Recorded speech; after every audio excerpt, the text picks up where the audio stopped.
Hola, muy buenos días para todos, para todas las personas. Hello, good morning to all, everybody that is joining us. Welcome, and we are very happy to have you here in this venue. You're here located in the office of the Biodiversity Alliance, Palmira CIAT.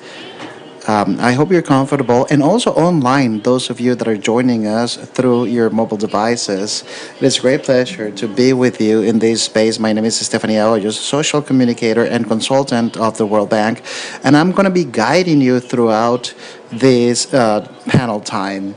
I'll be moderating. We're going to talk about the dynamics that we're going to have. We start with this first panel out of the three that we're going to have during the COP16.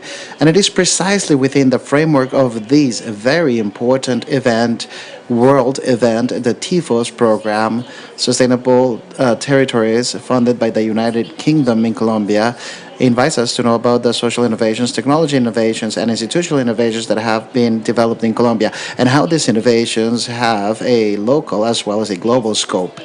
During these three events, we're going to get to know about the strengthening of local governance and the fight against deforestation. We're going to dive into the tech tools that improve the land management strategies and conservation and decision making in the territory, as well as we're going to see how land governance and the fight against deforestation has become strengthened through the institutional design by leveraging the financial affairs and the international cooperation.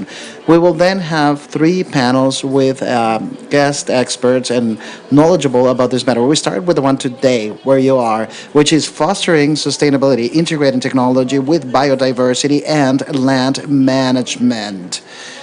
Tomorrow, we will continue with the panel Building the Future, Social Innovation, Biodiversity, and Land Management. And then next Monday, October 28th, we will close with the panel Innovating for Nature, Policies and Transforming Institutions in order to stop the loss of biodiversity. Tomorrow's panel and Monday's panel will take place in the British House that is being made available, and we will be holding it in the Obeso House, Mejia, Cali.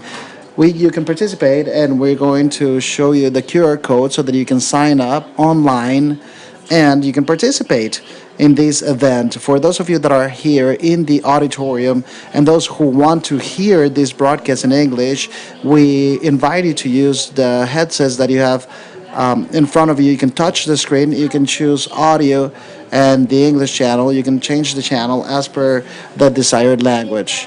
And while the people are joining us to this online broadcast and we will start getting organized, I'm going to tell you what we've been doing with this program ever since it started in Colombia. For that purpose, we're going to have something that was done with a prior consultation, free and informed prior consultation in compliance of Convention 169 of the ILO in order to carry out the cadastre update in collective territories of indigenous communities.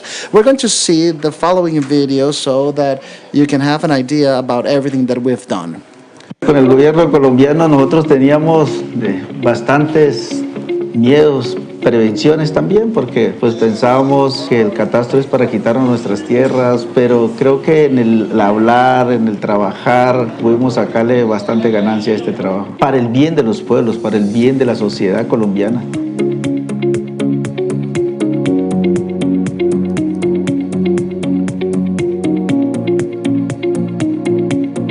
Para nosotros el territorio no es lo físico, el territorio es espiritualidad, hay territorio de animal, hay territorio vegetal y es importante mantener esa comunicación, esa conexión, porque eso es lo que nos hace sostener la vida.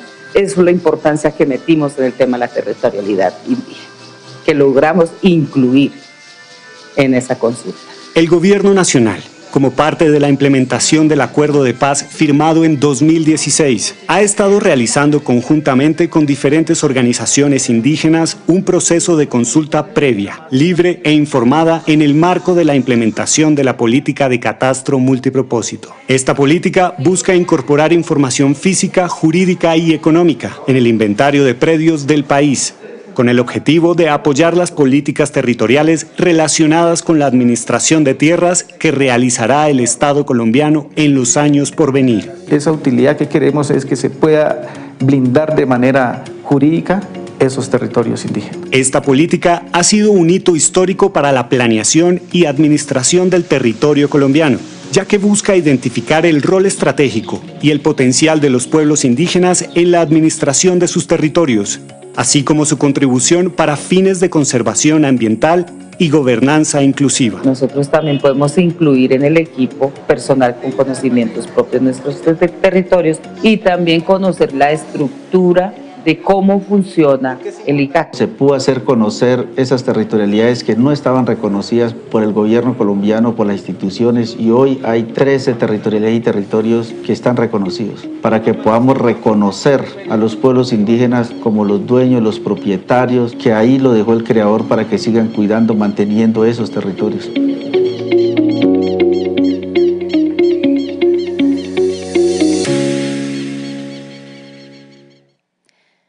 Ya lo vieron ustedes.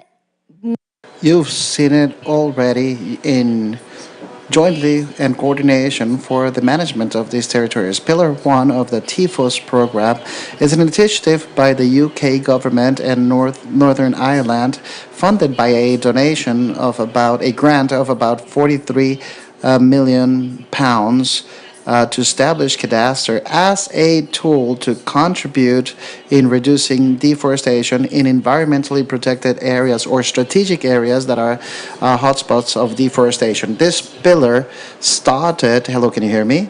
Can you hear me? There, is that better? Okay, audio. We lost audio. Hello, hello. Testing, sound check. Can you hear me there? All right, great. So I was just saying that this pillar started in March 2021.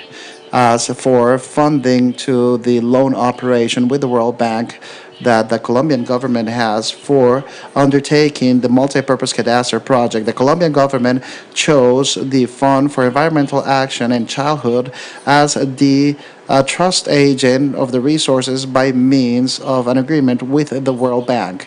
This Pillar 1 of TIFOS will update the cadastre information of the protected areas and environmentally strategic areas under standard LADM Colombia, including information about restrictions and environmental responsibilities, so that it can overlay with the environmental information system of Colombia and will strengthen the institutional ecosystem of entities that produce, maintain, and use the inputs and the cadastral information for the social order and the environmental order of the territory. But then we're going to see it in more detailed fashion and summarized fashion through the testimony of Marisol Ayala, participant of the Intercultural Schools Workshop, Geography for Life, Geographic Institute Agustin Codazzi, in order to train field staff and community leaders. She will tell us how this process has taken place, and you will be getting to understand a little bit better.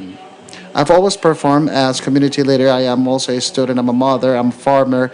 When I started to become a community leader, I applied. I said I can work for my community, for my township. And I am happy that this cadastre process really takes into account the role of women to open these participation spaces so that we can also prove that we can lead processes and carry out other processes that are to be for men. I mean, the communities had concepts about the cadastre. The cadastre was supposed to come in to take away lands and to charge. So being able to get educated and to understand what the multi-purpose cadastre means, allow to provide this clarity to the communities that the cadastre can only bring development and benefits in terms of investment projects and manage natural resources. So cadastre, I believe, plays a fundamental role because it comes to classify the territory. We'll have the forestry reserve, farmers reserve, in indigenous reservations to establish what type of economic activities can be performed in these areas. For me, the Amazons is my territory. I love it, and it is understand that we're part of it. We need nature. I invite you to care for our Amazon region. Thank you.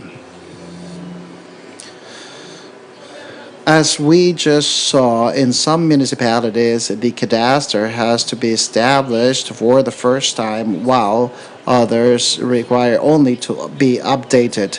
These are training and updating process with multi-purpose approach that are implemented precisely through managers and cadastre operators that need to go through the pre-op stages, op stages, and post-op stages. Very important to develop it. The World Bank integrated Pillar 1 of TIFOS to the technical supervision of the multipurpose cadastre project and within the framework of social safeguards and environmental safeguards that the credit had in place. The implementing institutions of the multipurpose cadastre project that came in to implement the implementation of the credit of the World Bank are the National Planning Department, the coordinator of this cadastre, multipurpose cadastre project, the Action Fund, the trust agent, the Agustín Codazzi Geographic Institute, the Superintendents of Notary Public and Records, the National Lands Agency, and with this commissioning of the TIFOS pillar, we integrate the Ministry of Environment and Sustainable Development and its attached institutions, especially the unit of National Natural Parks, are precisely here today with us. And one of the officials is actually going to be joining us, moderating precisely this panel and this whole process of modernization of the cadastre in Colombia that has taken place with the support of the Ministry of Environment by means of national natural parks. So let's talk about the prioritized areas, because this Pillar 1 of TIFOS, aligned with the Colombian government, has prioritized areas that are under the development plans with a PDET territorial approach, which are hotspots for deforestation and that also pertain to protected natural areas that are significant or strategic. The project multi-purpose cadastre works in 4 different intervention lines. The first line is the strengthening of the environmental authorities in order to establish, maintain, and update that multi-purpose cadastre in areas that are hotspots of deforestation, and strengthening the linked processes to the planning and to the sustainable management of the land and the biodiversity. We have a second line, which is the strengthening of information technologies and communities, seeking to interoperate the data of the Environmental Information System of Colombia with the National Cadastre System under updated guidelines of Colombian infrastructure of spatial data. The third line is establishing the multipurpose cadastre precisely in environmentally protected areas that are significant or strategic for the updating and the management of physical, economic, and legal information, as well as restrictions and responsibilities that are applicable in environmentally protected areas. The fourth and last line is the community strengthening that is very important in order to undertake it and to foster the participation of the citizenry, the intercultural dialogue with original peoples and Afro-descendants, the signing of conservation agreements, and for the development and the application of differential approaches that are aimed to vulnerable groups in context of fragility, conflict, and violence. We have the tech component as well. The technology component of this pillar seeks to facilitate the adoption and the implementation of data architecture that, in the standard adopted by Colombia, has for land management. The out-of-date of the cadastral information is a phenomena more prominent in the strategic areas of Colombia and protected areas, and these can be mitigated with technology. And there's also limited access to cadastral information and the low adoption of standards for raising and trading the information with interoperable information systems with a central repositorium of cadastral information. This pillar will update the information, the cadastral information of the protected areas and environmentally strategic areas, having information about restrictions, institutions and responsibilities, environmental duties and responsibilities, so that it can interoperate with the environmental operation system of Colombia, and therefore will strengthen the system, the institutional ecosystem of institutions or entities that produce, maintain, and use the inputs and the cadastre information for the social and environmental order of the territory. What are natural national parks? And this institution actually have one of the most amazing ecosystems of Colombia, being the stage for an amazing landscape of cultures and peoples. Some of these parks live together or coexist of collective territories of indigenous communities and Afro-descendant communities who gain more and more recognition for their effective contributions to conservation based upon practices and ancestral knowledges. Hence, there has been a design of mechanisms in order to strengthen the rights to access and land tenure that can meet the environmental requirements and applying differential approaches for gender and for indigenous and Afro-descendant communities, applying the principles of prior, informed, and free consultation, as we saw during the first video, in virtue of the convention that we had already mentioned, 169 of the ILO, taking care of the social safeguards of the multi-purpose cadastre project that will fulfill the implementation of the prioritized areas by Pillar 1 of TIFOS.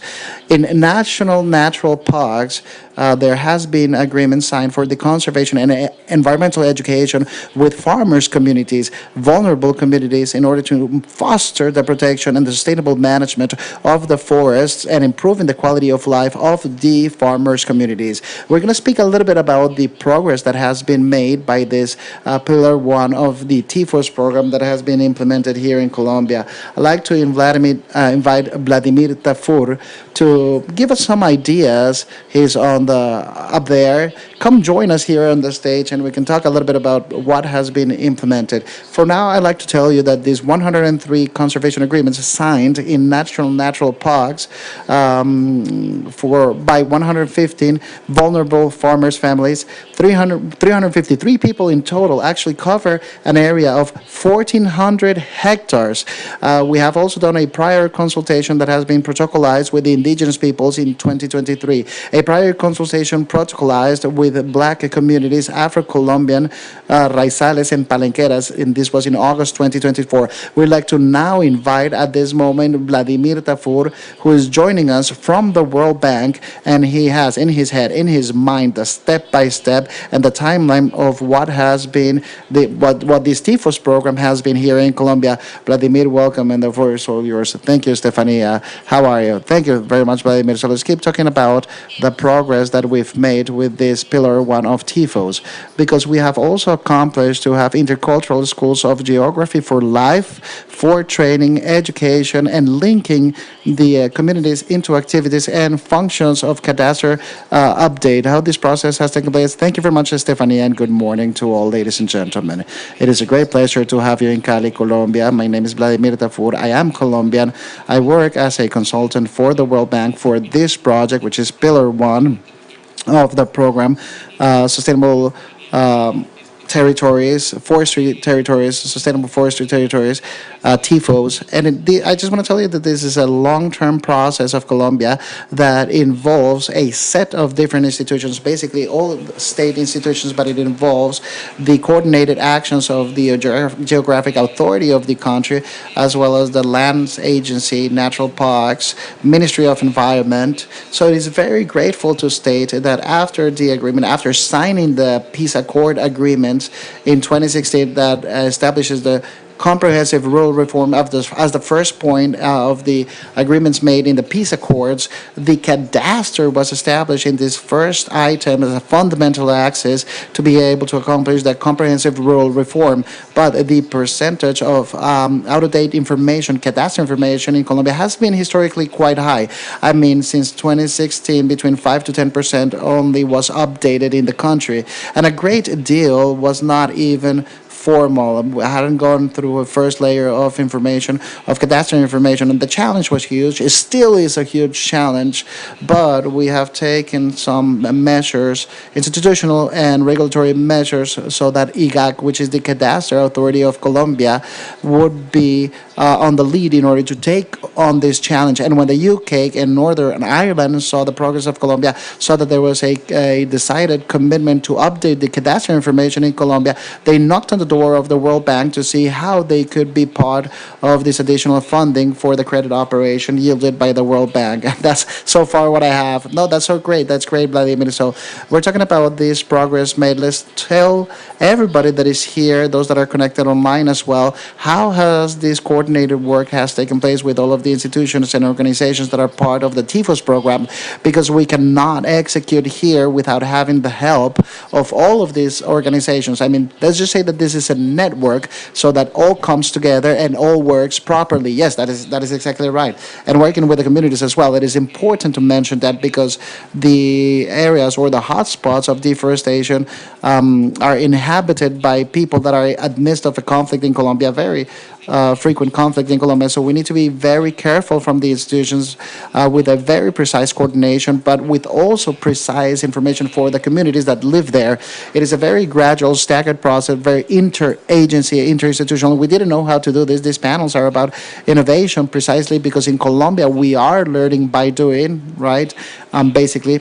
And we needed to develop instruments, mechanisms, methodologies, endosocial, endotechnological as well, the implementing entities in Bogota as a coordinated work, but can be done at a central level. But these very institutions need to talk to each other, need to coordinate in order to reach the subnational levels in a coordinated fashion. This was a huge challenge, and we're going into Guaviare and Caquetá with levels of interlocution that first we have the entities going there, talking to the local institutionality, and then other institutions come in, and in a coordinated fashion, they inform the population regarding what is the scope of the project. And it is precisely what you mentioned. The work with the community is fundamental, and we discussed this a few days ago, Vladimir, because it hasn't been easy. It hasn't been easy to reach out with the communities, to reach the communities. It was a very dedicated process because they were somewhat reluctant to receive these type of programs or projects within their territory, and you were able to do so. Well, we are working on it. It's a long-term work that we have to do.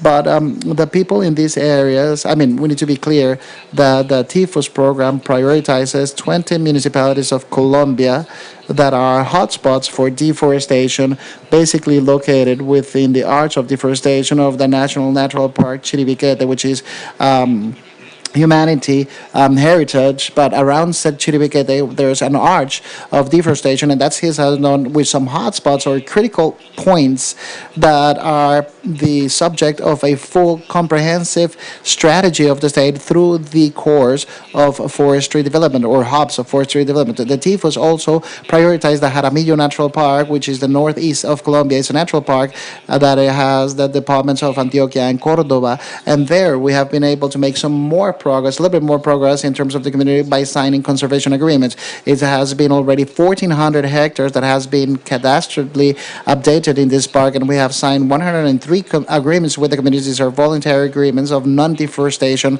so that these people can actually open a window of opportunities of becoming part of productive activities that are compatible with conservation in the parks. This is work that is led by National Natural Parks of Colombia, the moderator of this event. Rosa Ladino is an official of National Natural Parks.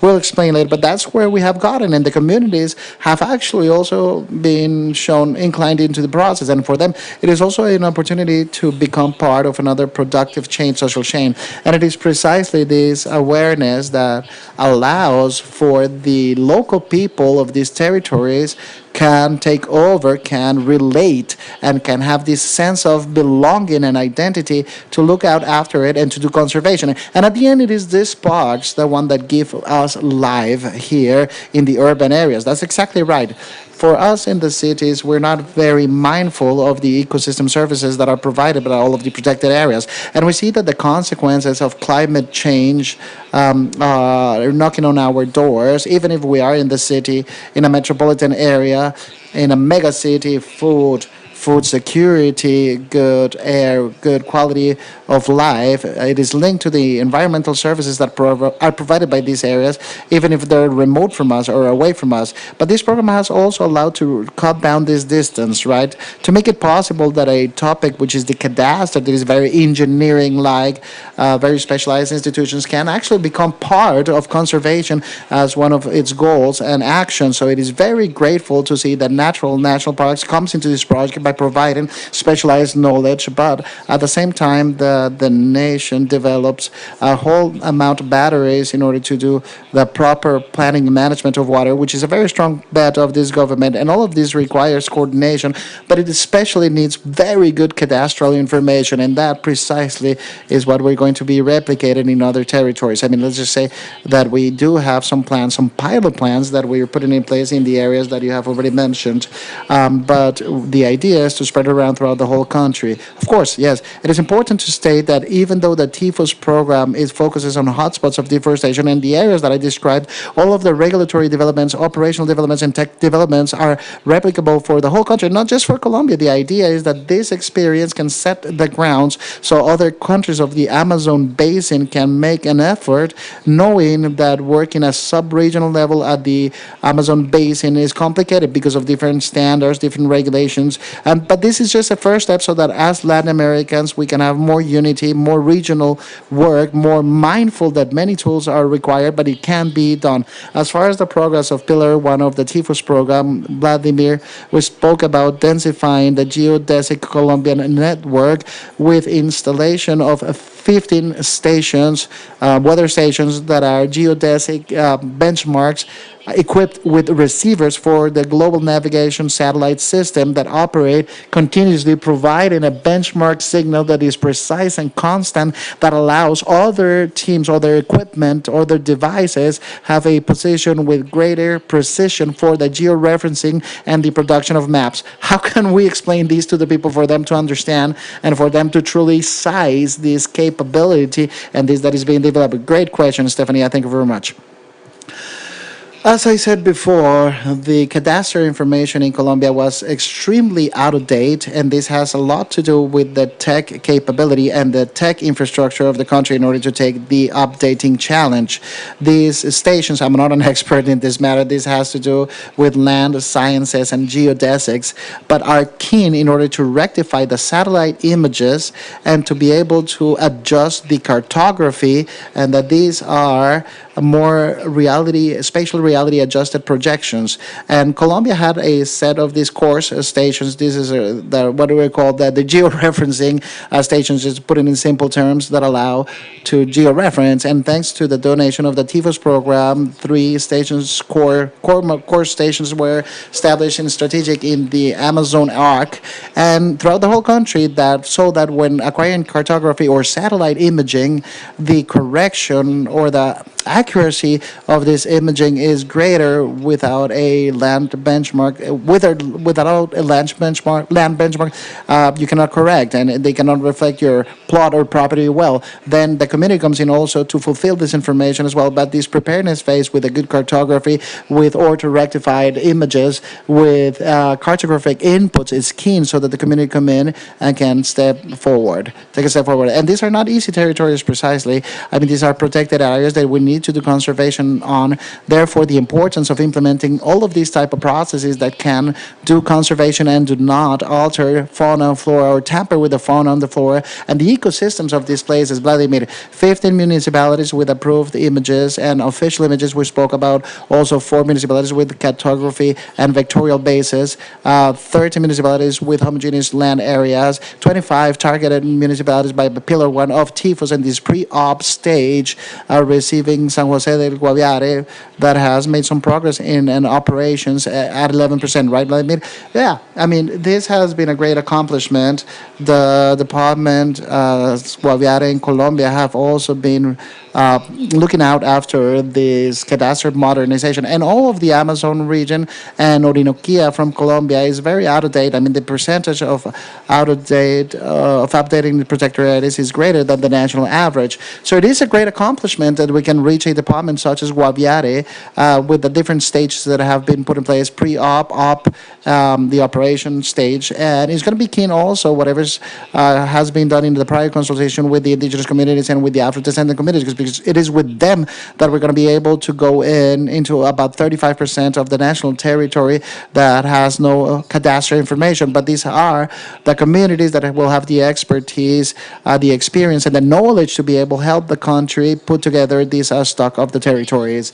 Well, we have 9 registration offices of public instruments with registry and notary inputs that are digital and willing in order to facilitate the institutional consultation. Yeah, that is very important, Stephanie, as well, because in Colombia we have a registration system that was based in paper, was all in paper. So you used to go to a notary public or a registration of public instruments, and they would look for a book, and in the book you used to say, well, Stephania's house goes from this coordinate to this coordinate, and it will be from this benchmark or to this benchmark, but you need to inquire the books, and that is the tradition of the property in Colombia. That's where it is.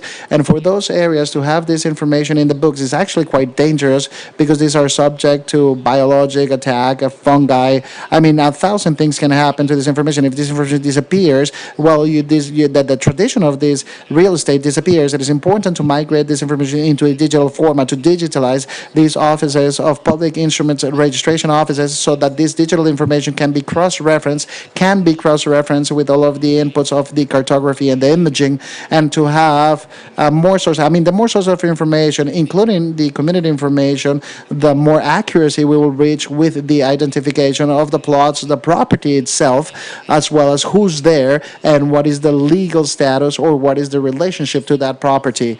Well, the official and digitalized record, that is very important, so that we don't lose this valuable information. We've made progress in terms of the cadastre updating by means of conservation in 188,000 hectares and 1,758 properties in around 16 municipalities. These are accomplishments, Vladimir, that fills us with pride, right? Yeah, that's exactly the case. I believe that the purpose of these panels is also to bring in the community, the Colombian community, to get to know that this is a very innovative project, that this is a bet of the nation for its biodiversity, and not only for the Colombian citizens, but we're also concerned about the Amazons, what we have of the Amazons, what's left of the Amazons, to do conservation, good conservation. We need to do a better job, and those that safeguard the forest better can have better tenure rights. This is also a premise of this activity. It has been proven that the best conservation territories or areas are those that are overlaid with collective territories of indigenous communities or Afro-descendant communities. And this process of innovation that is taking place, technologically speaking, in part, but also the developments of the private consultation, are going to allow them to have a voice and a say, and for them to become part of these census that we are putting together in the cadastre. Everything that you're telling us, Vladimir, accounts for the years of work and the successful that the implementation of the TIFOS program has been in Colombia. What is the future? What's coming next? What's to come, and what are we going to keep implementing in our country? And of course, becoming an example to implement around Latin America. Yes, Stefania, this is a huge bet. Actually, this has never happened in Colombia. What we're doing in terms of cadastral updating, ethnic community management, everything has to do with regulatory, technological management, and it's an area that wasn't contemplated 5 years ago, for example. It's really complex. It's not easy. We need a lot of resources, but thanks to the contribution of TEFOS, it's been key to be able to innovate, to be able to open themselves to dialogue, to get to these regions, so that this is a first step with this focalized TEFOS areas, and it allows us to create tools that can be replicated all over the country. Then instead of doing cadastral work and keep it, because one thing is to do it and another different things for the community to use it, but we wanted to keep using it so that we can have environmental management that can be sustainable over time with natural resources and everything. But what we're doing with TEFOS, we hope to do have more consolidated experience with this practice. We were mentioning this before. Actually, this is panel 1 out of 3 we're going to have precisely to talk to you about these experiences, all this implementation of the TEFOS program in Colombia. Now, let's talk about the next panel that we're going to have tomorrow and Monday so that people that are connected, those of you here, so you can obviously go there, participate, and go deeper into this amazing subject matters. Tomorrow, Friday, the 25th of October, we're going to be at the British House, which is the Mansion Obeso Mejia in Cali. It's how's that? The British Embassy created so that we can have all our COP16 activities. We're going to have a panel on social innovation, moderated by the multi-purpose cadastral project in Colombia. Her name is Yvonne Moreno. So the idea is to talk to Orlando Rayo Acosta. He's the director of the UNIC Colombia, which is one of the main indigenous Colombian organizations. Talk to Maria Rubiela Rubiano. She is an African Colombian descendant. She's been really involved in financial mobilization. We're going to have the World Bank manager for financial mobilization so that we can see how we can move resources. This is for previous consultation, and the idea is to show how innovative the cross-cultural process has been with indigenous and Afro-descendant cultures. We're going to be talking about the community perspective. So, as you know, this is an open invitation so that you can keep participating of these panels. And guys, we are being part of the biodiversity COP16 that has gathered the greatest amount of world leaders and all stakeholders from society participating in decision-making process for the future of life in the world, and also sharing experiences such as TEFOS. Vladimir, what has TEFOS been doing to be able to articulate that work that we were mentioning before with the community and institutions, organizations? Actually, we were talking about the fact that they were a little reluctant to carry out this issue, but they have created those trust channels and they are now becoming part of this process and being replicators of this program. Actually, we needed to build trust scenarios. Actually, it was deeply necessary, especially an issue that is really sensitive as tu territorio, which causes a lot of prevention. We're going to talk about tu casa, your home, your territory as well. The most challenging issue was to create trust, to create a dialogue about trust, and to respect how long the indigenous communities have been in the territory. We live on day to day, we're too modern, too Western, but these communities have been there for thousands of years. They understand territory in a different way. They call it different than we call it. So it was necessary for them to feel that we respected that space, that it was a space of qualified dialogue. So it was necessary to offer to these organizations a dialogue so that they could debate internally amongst their communities how they saw that movement of cadastral practices. Actually, Agustin Coase, which is the main cadastral institution in Colombia, they set in motion the geographical multicultural schools for life that are directed exclusively so that people and population know about cadastral practices. So these schools had differential modules for indigenous communities built with them, and obviously the schools covered indigenous reservations as Caño Negro, with indigenous delegate that said, you know what, for me, this is cadastral practice. I would like to call this stone such and such. So under certain characteristics, I would like to some set of data for myself. I would like to share with the state, et cetera, et cetera. So it's a dialogue that hasn't happened. It was necessary first to build trust, and second, to strengthen them and align practices so they could open up that space and create it. So that's innovation too. We haven't done this before. Actually, that was never done. We need to start from scratch. But we are on stage 2 on these schools right now. So, integration of technology for the preservation, biodiversity, and decision-making in the territory, which is the panel that we're going to have in some minutes. Natalia, are we ready to now get linked with the Spanish channel. Thank you, Vladimir. Thank you, Stefania, for this broad explanation. Thank you very much. Big round of applause for Vladimir, who has all this project deep in his mind. We would like to say hello to everyone that's joining us online, and obviously, once again, we're greetings to you all here in this convention center in Palmira, Cali, Colombia. It's a pleasure to see you here and give you a welcome to the panel. This is the CIAT headquarters in Palmira, Cali, Colombia. Thank you for joining us, and it's a pleasure to have you all here. We were mentioning before that this is a really important event because never before in a biodiversity cup we had gathered so many world leaders and many stakeholders from every sector in society participating in the decision-making processes that are key for the future of life in the world. And we are going to be sharing and keep talking about this initiative of TEFOS, Sustainable Forest Territories, which is the recovery program of forests between the UK and many entities with presence in Colombia in the framework of the Alliance for Sustainable Growth, that has as an objective to reduce the deforestation rates of the main hotspots of the affected zones from the Colombian conflict and contributing to the reduction of greenhouse gases created by the loss of forests. So we would like to say hello, and we really want to thank Joe Tommel, General Manager, General Director of CIAT.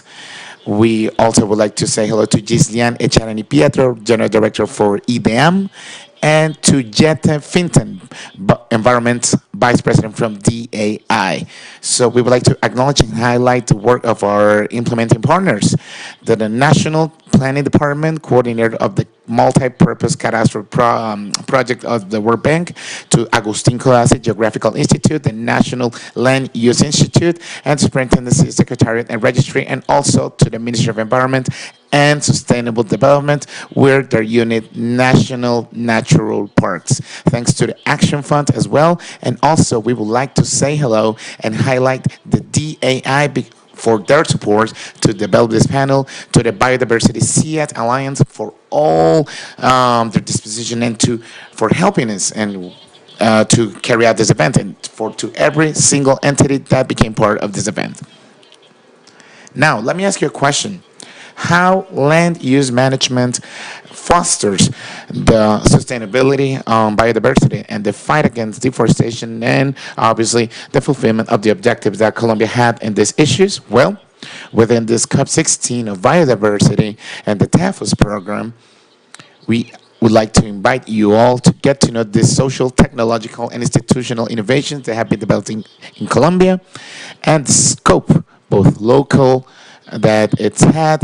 As I mentioned before, we're going to have 3 events to all those people that are joining us online, where let me tell you that we're going to have indigenous communities experiences from African Colombian communities in the strengthening of local governance and the fight against deforestation. We're going to talk about technological tools that can improve the strategies for preservation and decision making in the territories.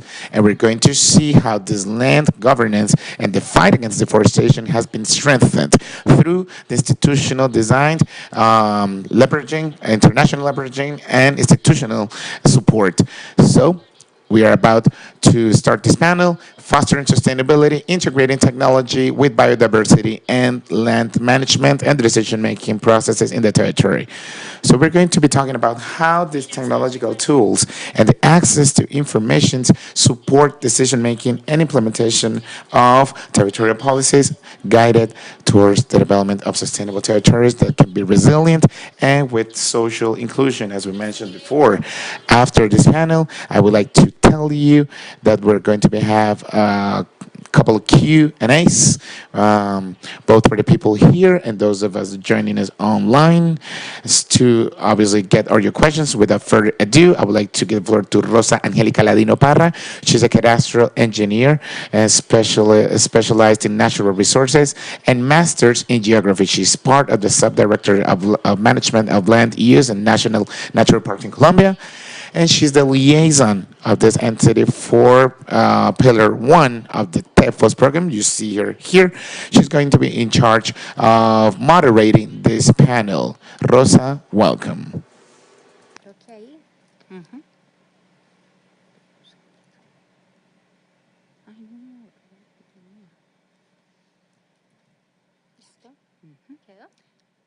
Sí. Bueno, en primera. Well, first of all, give me a couple secs, please. Now, we are going to introduce this panel where three experts are going to be presenting issues and subject matters associated to the territory.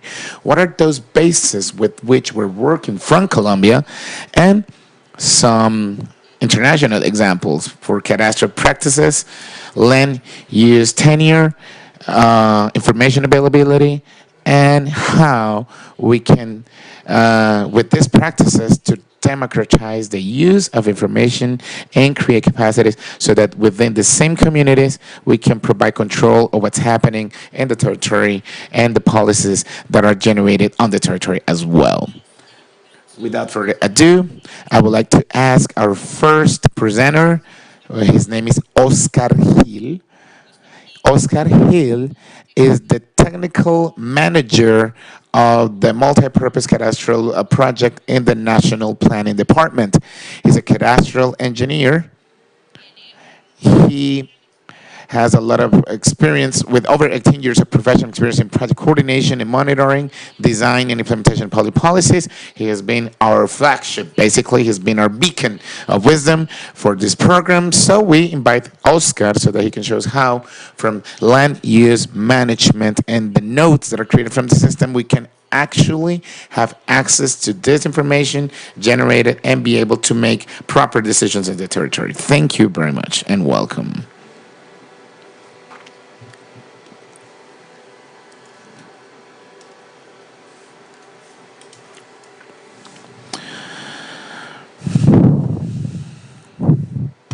Bueno, muchas gracias. Good morning to you all. Thank you, Rosa. Thank you, Rosa, for your kind invitation to the UK Embassy and the TEFOS program and every one of our guests. We would like to talk about this technologic innovation that is not only a technologic innovation, but it's a social innovation that responds to the necessities and the needs of the National Development Plan and the land use management system that Colombia needs to improve their governance in decision-making processes and obviously overcome every single social problematic that's been happening in the country because of the conflict in Colombia and other practices in the territory. These notes for land use management or territorial management are developed under the framework of our National Development Plan, Colombia, World Power of Life, and in response to the multi-cadastral practices and land use management practices that have been that we have been developing ever since 2016. Actually, Vladimir mentioned it. This, thanks to the peace accords, we were able to start driving multi-purpose cadastral project, which is the foundation to overcome everything that has to do with the comprehensive rural reform. This policy has been evolving over time. So I would like to tell you why we're talking about nodes for land use management.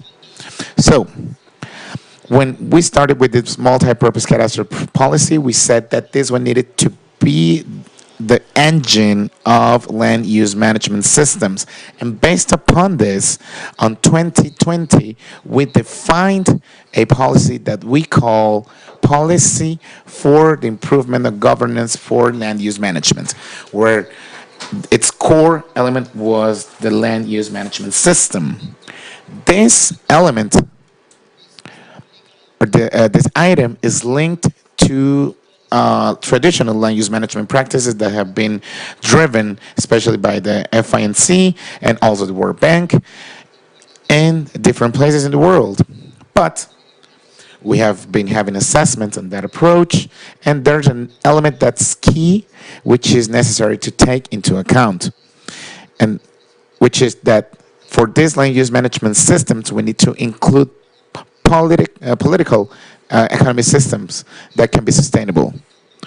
So, obviously, this is taken from the National Development Plan, and we established two main items and that we need to use in order to get this program going. First one, determination of the prevalences of land use management or land use. And here, in the environmental items, obviously come way on top to preserve ecosystems, to preserve biodiversity, of course, and that's part of Article 32 of the law that is adopted by the National Development Plan. But that article doesn't come on its own. It says that those prevalences of the land use management have to be or must be in sync with the vision and the worldview of indigenous and Afro-Colombian communities. And obviously, this makes us reflect upon what are the public policy elements that we have been working on. And the second element that I would like to highlight here is Article 53, which creates the land use management system, and it puts an additional item on it, which is the participation of communities in that land use management system. So when we took a review on this, the National Planning Department, we said, okay, we need to recreate the land use management systems that we had back in 2020. Why? Because that vision that they have on that policy only gathered one territorial knowledge, which is the institutional one, and kind of ignores the one from the communities and the citizens, minorities, and all different stakeholders that are part of that territory. So that's the first idea that we had. So this makes us rethink. First, how do we want a new type of governance to manage the land? And this is where from the Directorate of Land Use Management from the National Planning Department, it's our Directorate of Land Use Management, we have been working in a reconceptualization of the land use management systems. And as I mentioned before, we need to involve elements of political economy to understand, or economic policies to understand what are those relationships that we have in the territory, what are those visions, worldviews, and knowledge and understanding that different communities have to be able to manage it well. It's a core element that maybe on Monday, in greater detail, with my friend Juan Pablo, we're going to be presenting, which is to understand the territory as a group of political technologies. Some of them have been visibilized, other ones have been ignored, and obviously each one of them has objectives and actions on the territory. Based upon this, we mention or we talk about the fact that in order to be able to manage the territory, we need to position the communities, socially speaking, those stakeholders that have been invisibilized in the definition of those rights, restrictions, and responsibilities, they need to become visible so they can have advocacy in the decision-making processes of land use management, taxes on land taxes, etc. So what do we want to do with the territory? So this new type of governance means that we need to rethink the territory, see it differently, acknowledge the fact that we have other ways of looking at it, and managing knowledge and information that right now under the traditional framework is only taking into account the institutional information elements, those that come from rights, restrictions, and responsibilities. So what does this mean? A new type of information governance. And here we have been working in our government under the framework of the Colombian Spatial Data Institution with the geographic national system that includes these elements that I just mentioned. And on top of that gives us guidelines so that from the land use management node, we can materialize that governance of information and knowledge that is required to move forward to solve the conflicts and move forward for social, environmental, and economic development of Colombia. So this is a first key element on why we are talking about 4 land use management nodes. So how are we going to do it?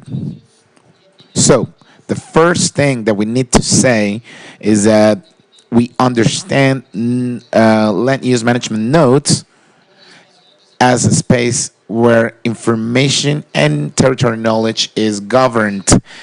So it's supported by a technological solution that boosts that greater knowledge, that allows for the social positioning of communities and information management that comes from that knowledge. So it's not only from the community, but also obviously from the institutions, the government.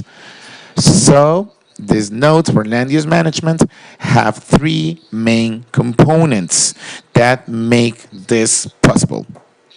First one, information management, of course, that can be structured and non-structured. So we can have all the information that we have been working on with the data model for land use management, but there's other types of information that doesn't fit under that standard and that's necessary for the decision-making processes. Generally, that information come from their communities, their participation and their knowledge. Another key element is process management. This obviously is focused on the processes that have to do with land use, with land tenure processes, and that will allow municipal management and governments, departments, and communities to move forward in those land use processes that they have under their responsibility and that obviously they need to solve. And we have another component of our triangle, which is knowledge management. And what our goal here is that in this component we can understand how this relates to the territory. How is the relationship with the communities with the territory?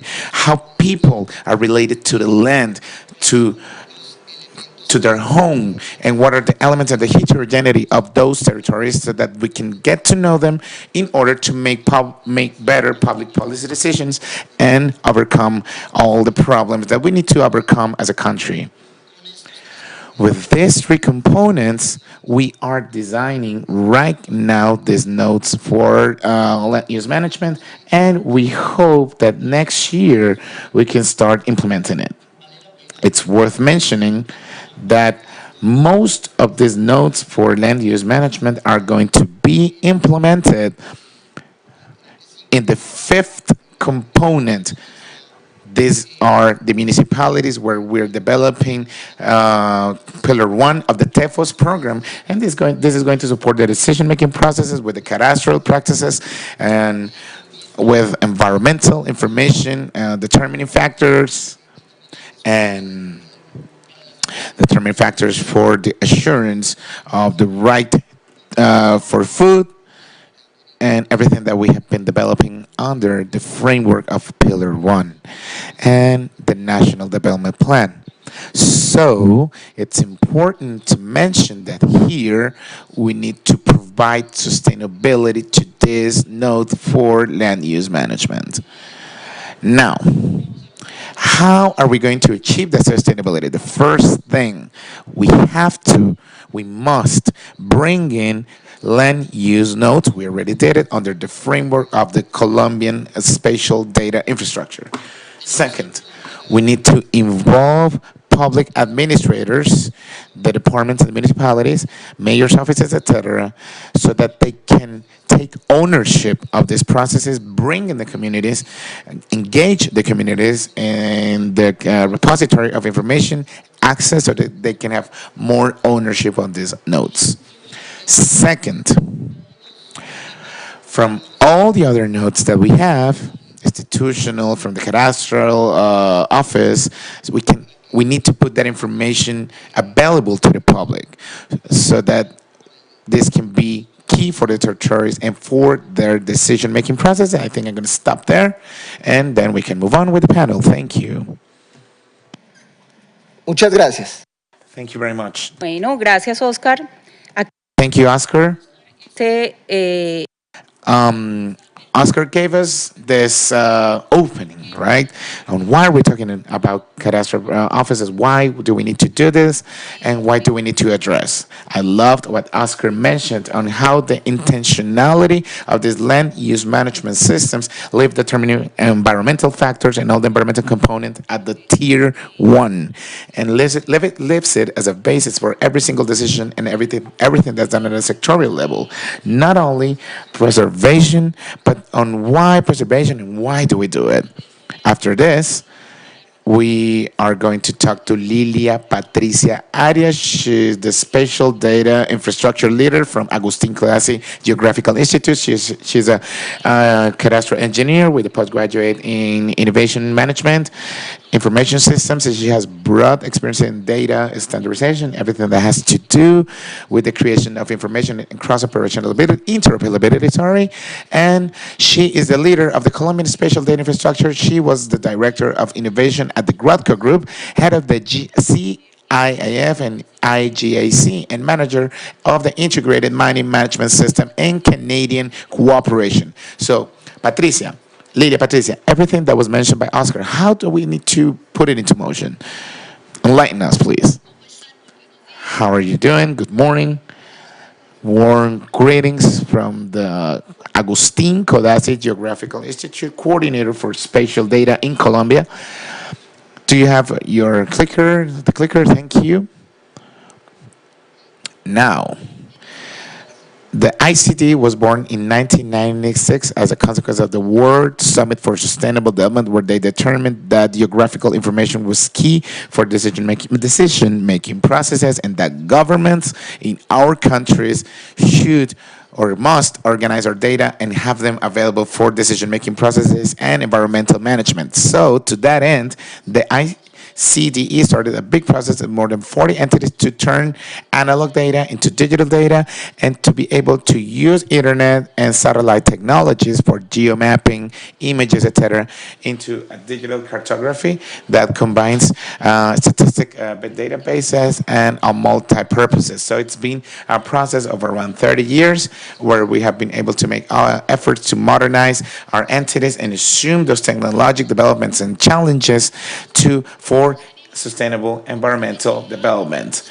As Luz Angelica mentioned, in this part of the ICTE this year, we updated the National Strategic Plan for Geographic Information with the participation that we have more than 3 weeks and more than 90 entities. Our mission with this plan is to be able to align this model of the UN that from the Statistics Committee has fostered the strategic geographical information and have all the info necessary for every single application that in our case are described under the national systems of the National Development Plan. I would like to highlight this slide of this National Strategic Plan to strengthen our governance, of course, to be able to have a national policy of geographic information, to establish a financial model that can provide us with sustainability towards the future. This time, obviously, we have strong and key support by the multi-purpose cadastral program and the TEFOS program as well. And we have other sources, other funding forces that we want to analyze and how we articulate ourselves with international cooperation projects that are already in the territory. We have a strengthening of the national data plan, not only with an institutional approach on the public entities that have the mission of producing data with certain priorities, but we have involved fulfilling the approach of the policy of the digital government as schematics of innovation and participation on which the communities, the private sector, the academic sector, and all stakeholders will be able to participate both in production and use of geographic information. Estándares y son Have engaged the standards, and the common agreements are the ones that allow us to speak so that the data can be integrated and be made available in online systems.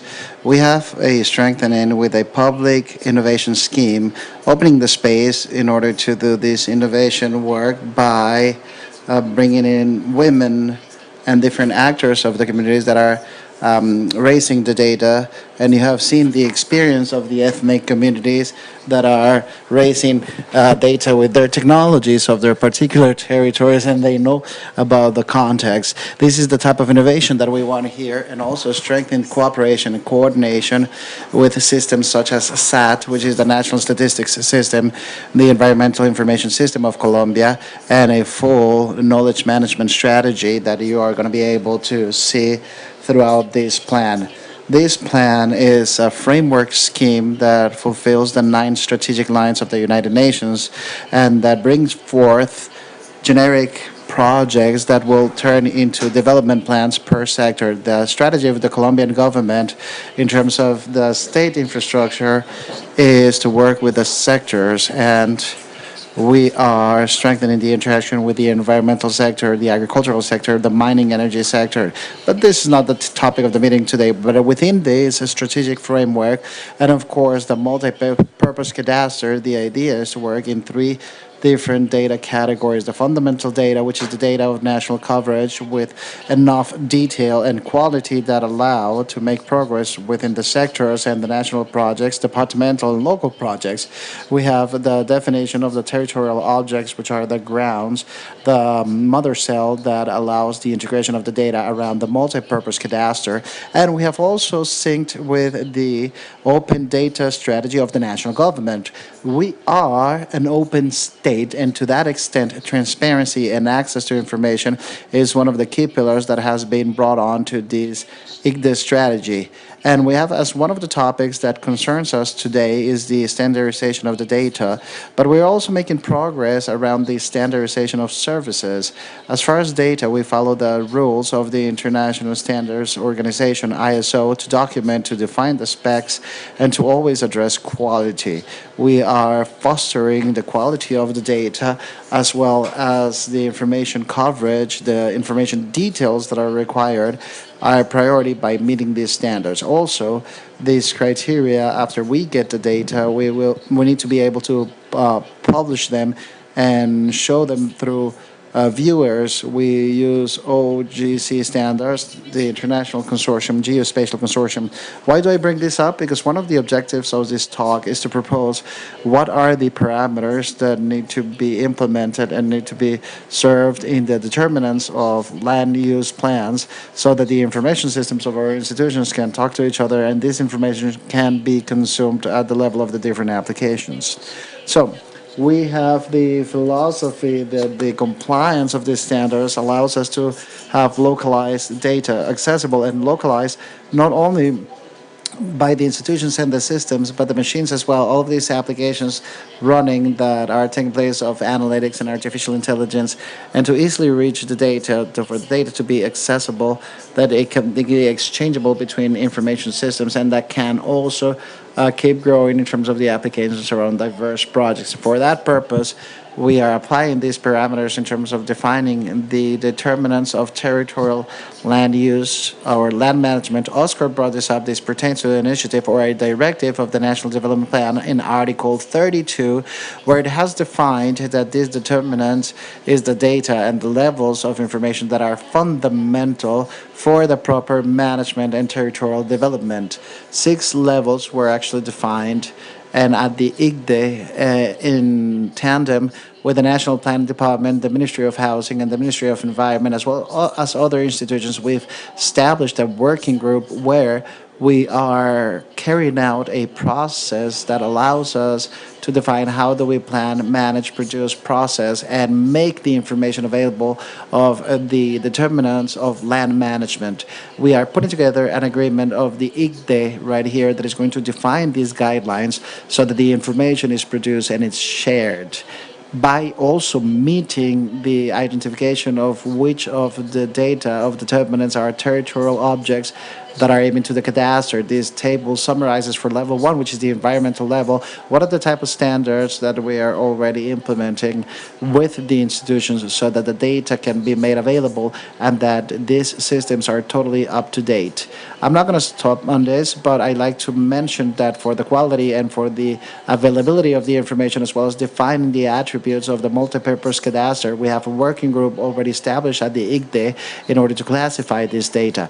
What is the mechanism mechanism by which this data is going to be inquired and be made accessible.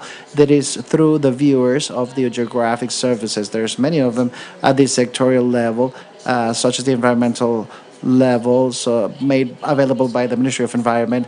The ICDE has a viewer developing some functions for the consultation, the verification of quality to see how the data is moving forward nationwide. So we've included there a specific parameter of scoring because we're guided that the information that is standardized can be certified. It's an innovation within the standardization plans, and that not only do we reach interoperability, that these systems talk to each other, consuming information from the viewers, but or the dashboards, but there's a further step which is to build the analytics applications. This is what we have in our viewer in AICDE through the analytic application.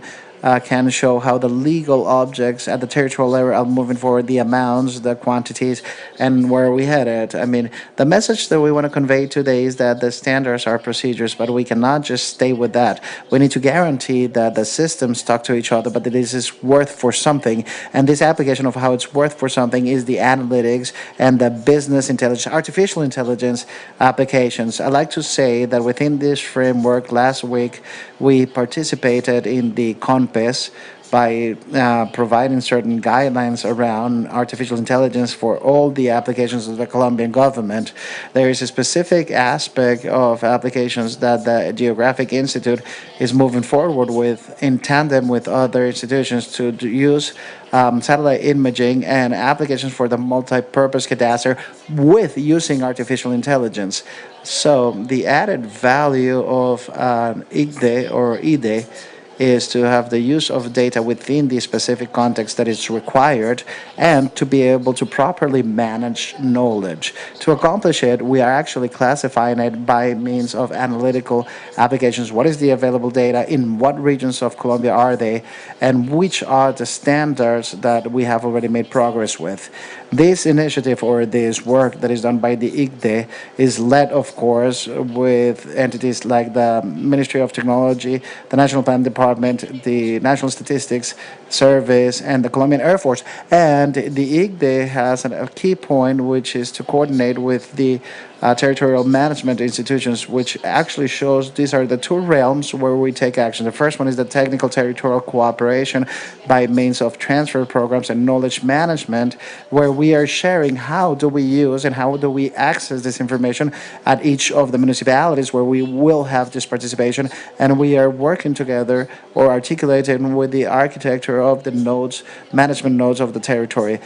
Where do we want to go? Well, we want to build a digital ecosystem of information and geospatial knowledge of Colombia. And this digital ecosystem and beyond the technology itself, it is going to allow the participation of the different stakeholders, where the society can really be benefited by these digital citizen services with variable maps and statistics, which is what our country needs in order to move forward with the sustainable development strategies. Thank you very much. Thank you, Lilia Patricia.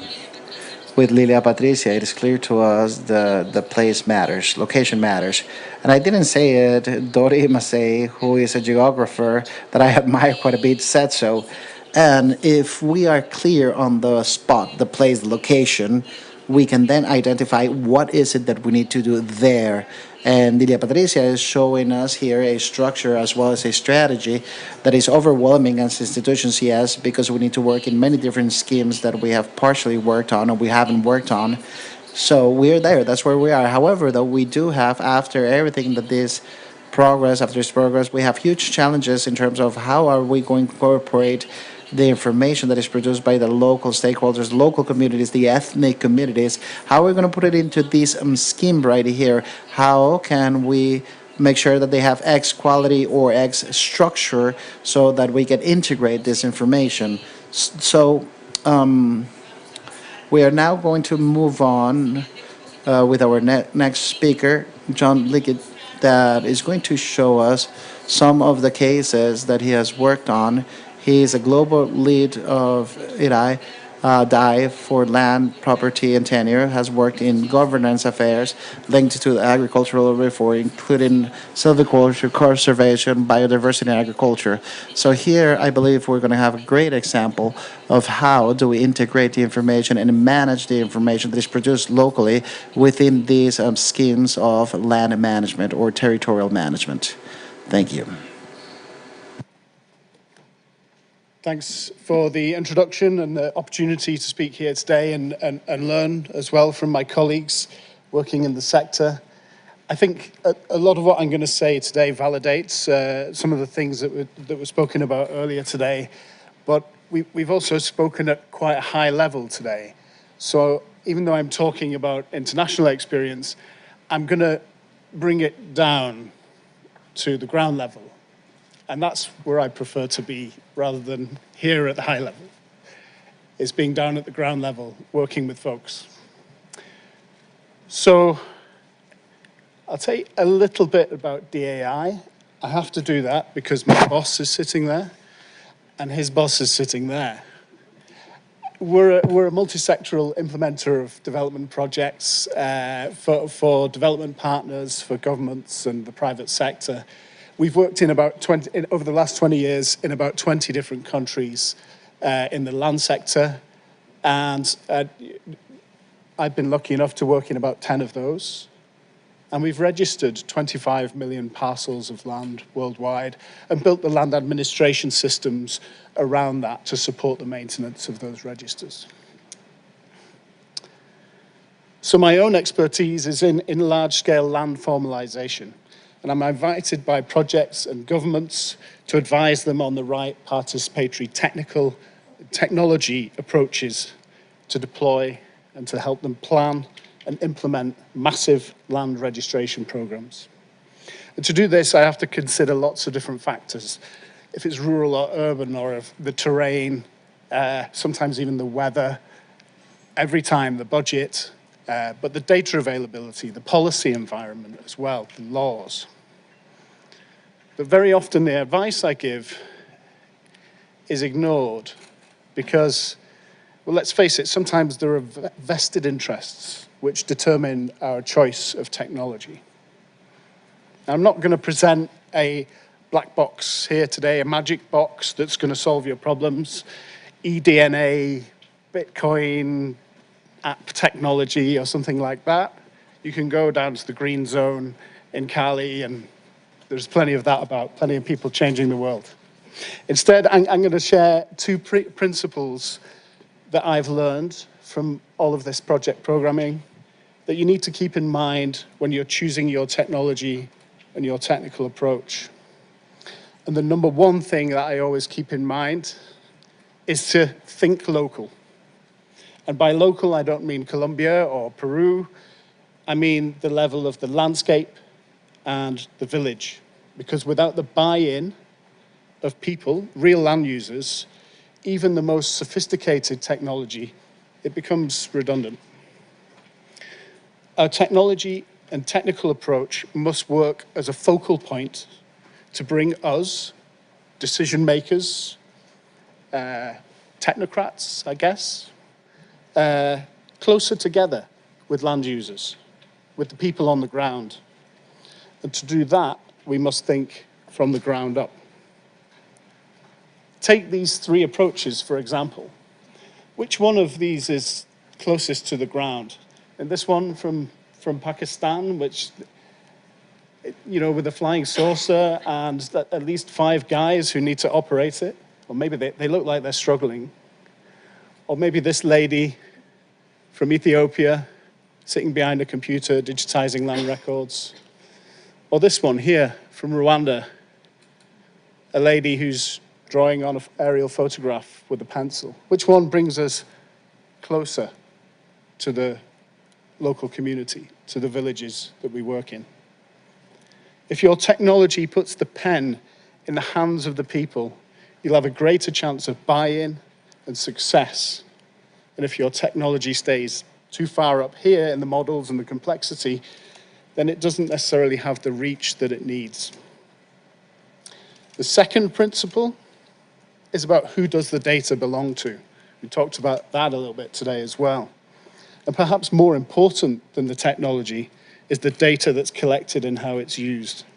And I'm willing to bet money, we've heard a little bit about it, that between the institutions here in Colombia and elsewhere in the world, there are maybe disagreements about data interoperability, about ownership, about content. But do we ever think locally about the data? What about the people themselves? How do they use the data to make good decisions? How can our technology better facilitate good data use at the local level and the transfer of information back up to decision makers? How do communities have ownership of their data? I've learned that the more communities have access and ownership to their data, the better they are able to make decisions about resource use. I want to illustrate this learning and this global perspective through a case study. And I'd love to give loads more examples, but I've only got 10 minutes.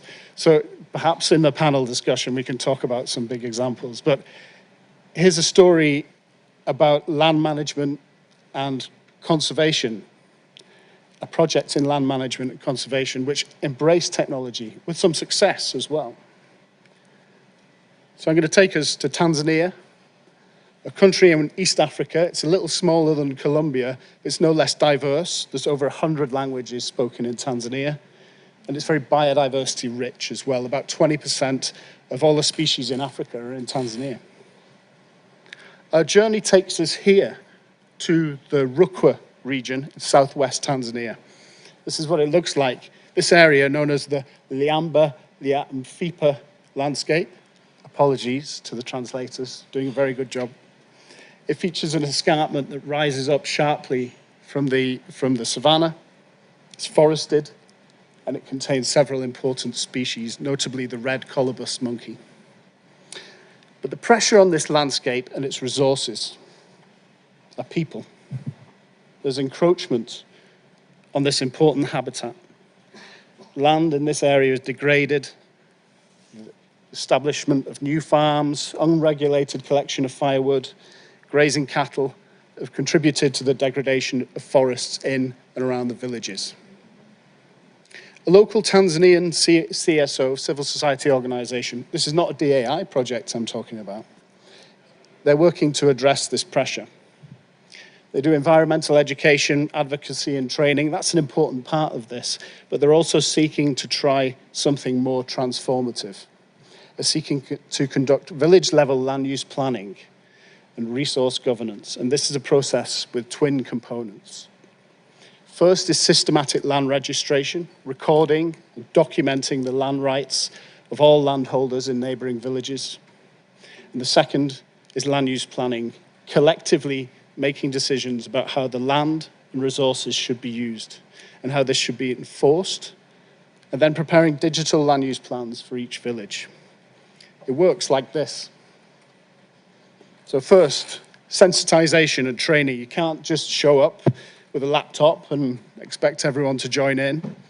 Local people are consulted in the process through dialogue and consensus building, listening. Local people, not outsiders from the town, are given training in the process, recruited and given training in the process. Then, here's the technology. A mobile device. Why was this mobile device chosen?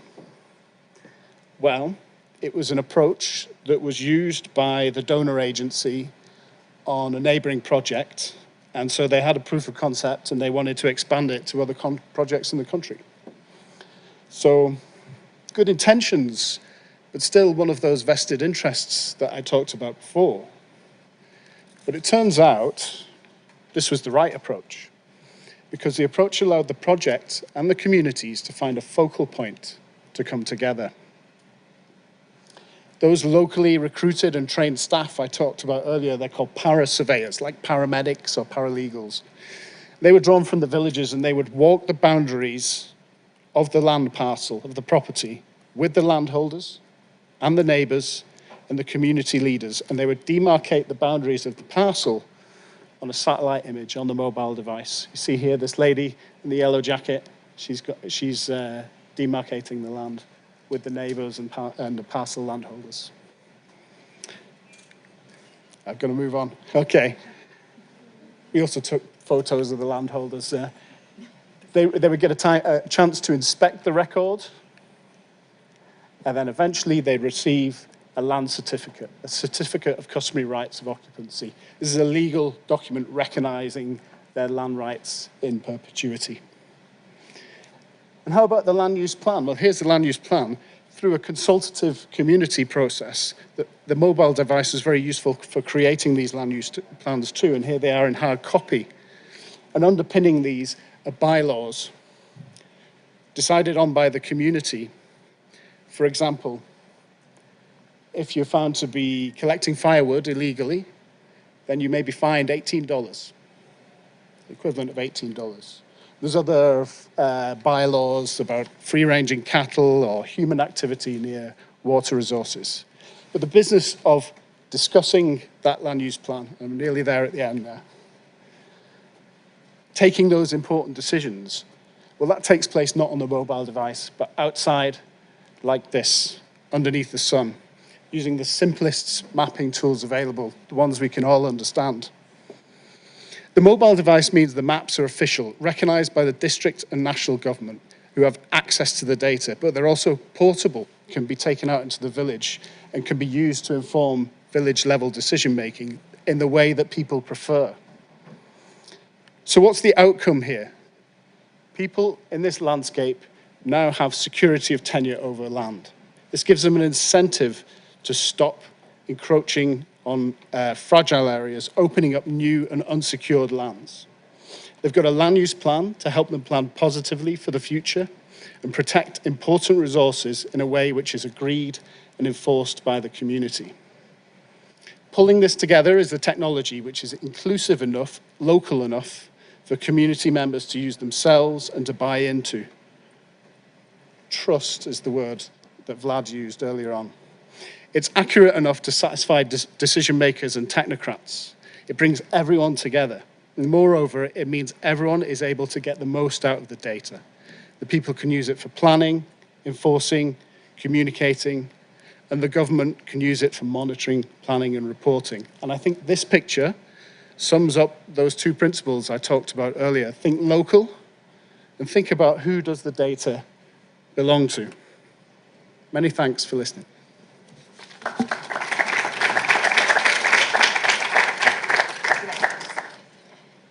Gracias.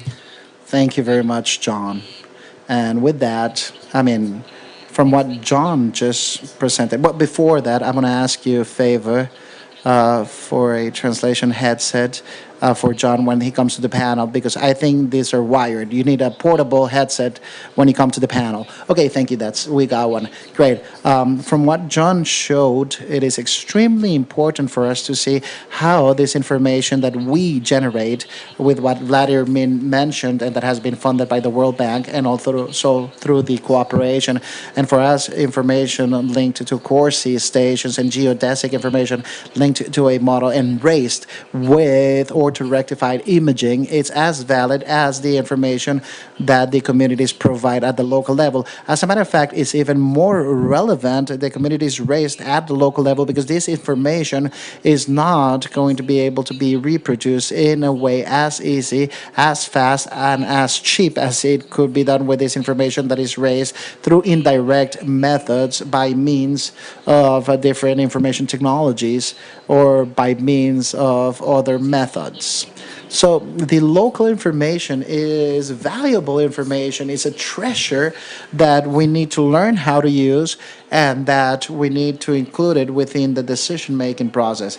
And the way of including it to make decisions is by means of these schemes of the territorial management systems, which is the node of territorial management that generates a mechanism so that this information can be included, and that also from the IGDE we can generate these guidelines and those readings of the information that will allow us to digest it and to know it. Because a lot of the information, a lot of the local information for us is completely unknown. So this is something that we really need to going to analyze and to take over as a challenge that we have ahead of us. But we're already working at it, and we still have a long way ahead that we need to cover in this matter. And after these three great presentations, which are just an appetizer to the panel that we're going to have, or an intro to the panel, and be able to better interiorize the questions that are going to be asked and that are going to talk about in this panel. So we'd like to invite now Germán Andrés Clavijo, who is the leader of the SIP area of the Integrated System for Monitoring Illicit Crops, cadastral engineer, specialist on spatial analysis, and has broad experience in geographic information systems and territorial analysis. Thank you, Germán. We also like to invite now Diego Fernando Carrero, the deputy director of IGAC. He's an economist, master's in political studies, on National University, specialist on financial management, has experience. Oh, sorry, I thought that we had missed you. No, there you are. Okay, yes, sorry. We have you here. A broad experience in all matters regarding land and cadastre. And we also had as a panelist Liliana Morales, chief of the ICT office, that has apologized, and for the whole auditorium to excuse her because she had to take care of a situation that took place in the blue zone. So we won't have Liliana's participation in this panel. We will then have Diego Fernando, Germán Andrés, and John, please, if you may join us here on stage.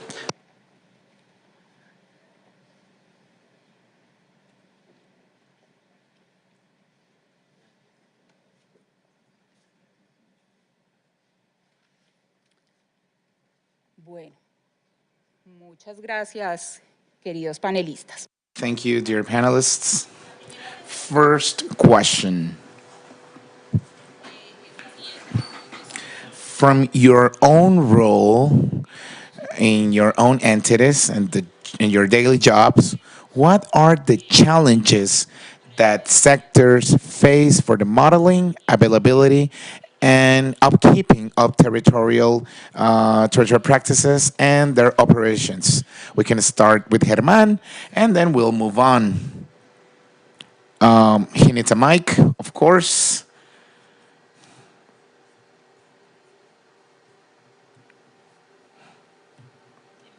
Well, thank you for your kind invitation on behalf of the UN Office Against Drug and Crime, regional representative Carly Waltz. We thank you for the space. We consider that this is an important arena where, from international cooperation, especially the role of the UN, we would love to participate and present the following exercises. Once again, you have 4 minutes to answer the questions. Since we started a little bit late, please keep it short, or 4 minutes stop. Don't worry. I'll let you know how we're doing on time. So to give you guys context, we are talking for land use management and obviously crowd interoperability as such. But from the UN office, we work also in Pillar 2 of TEFOS, where we talk about the environmental rule of law. And why this is important within cadastral practices, because in some zones of these territories where we have high biodiversity, where we have Colombian forests, there's other types of stakeholders that limit the capacity actually of the local stakeholders in the communities to make their own decisions on their own land. So this is why within the TEFOS project, we have created a working line to strengthen environmental practices and to be able to have agency and control of everything that happens in these zones. Talking about the autonomy that communities should have to work there. So we have been working in the component of interoperability. Regarding your question, it's interesting to... Okay, I'm going to talk about the challenges, specifically what we have achieved. And we must say that the Colombian government over the last 3 years has moved forward a lot in interoperability and technological issues. We have right now standardized models like the DLMECOL model for the multi-purpose cadastre.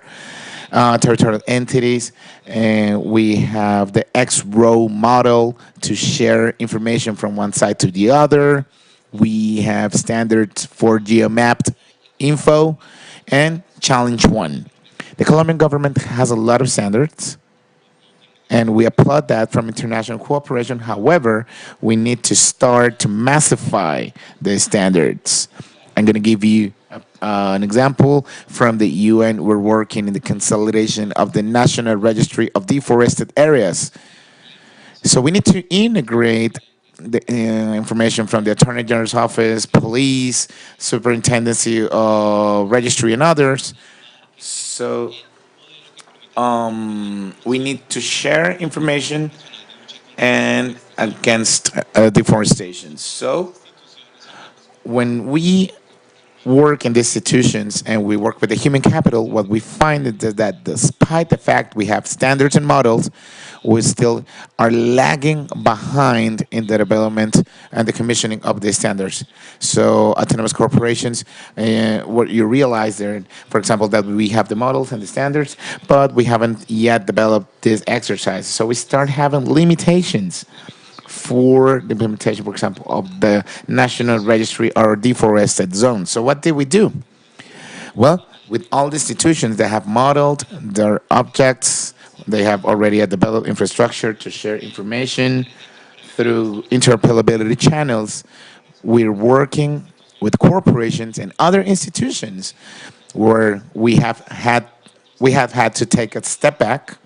And once again, let me talk about what the Ministry of Environment is doing with the development of business architecture and all the entities and corporations, which is going to allow us to have create a clear overview of where we're going, what do we need to do, and what the plan is going to be. So this is associated to the fact that we have all the standards and models. However, we need to materialize them, of course. So that's specifically one. Challenge two. I want to talk about economic sustainability. Let me go to the TEFOS project case.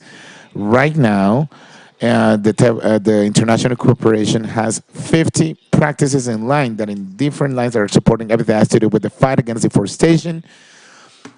We have a team in EDM for the National Registry of Deforested Zones, and all this human capital that is supporting itself through international cooperation must start to have a clear action line so this can be transferred to the Colombian government. Why?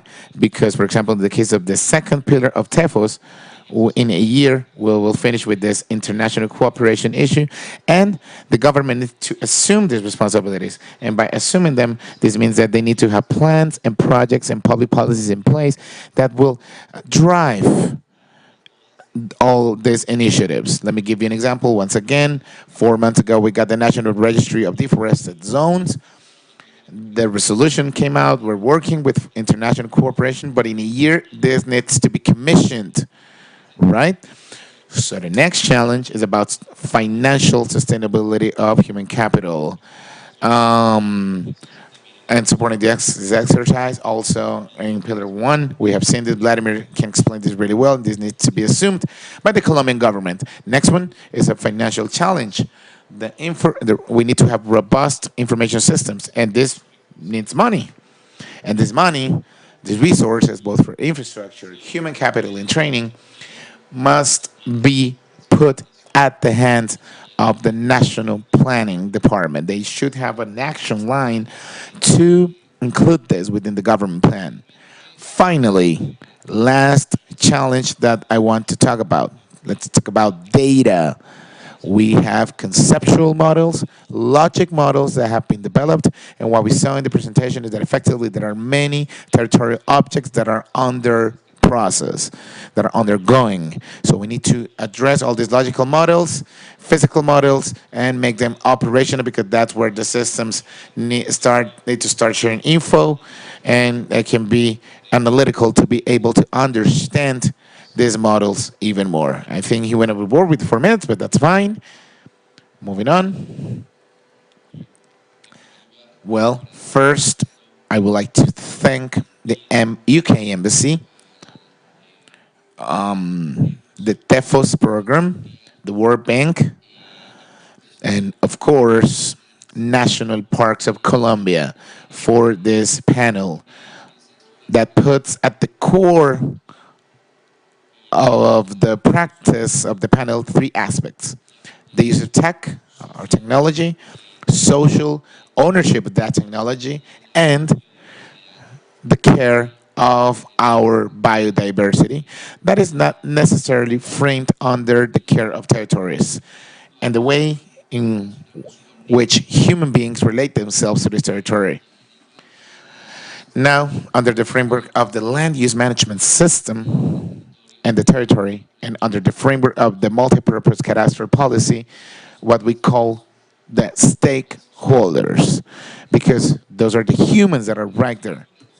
Related to the challenges that we have, I believe that Rosa mentioned something really interesting at the start when we had all the different presentations, is that on terms of public administration, we always move ourselves between optimism, hope, and concerns. So, understanding that, I believe that we, in our country, we have been able to move forward philosophically in what we want to achieve. I think this is clear. It's clear.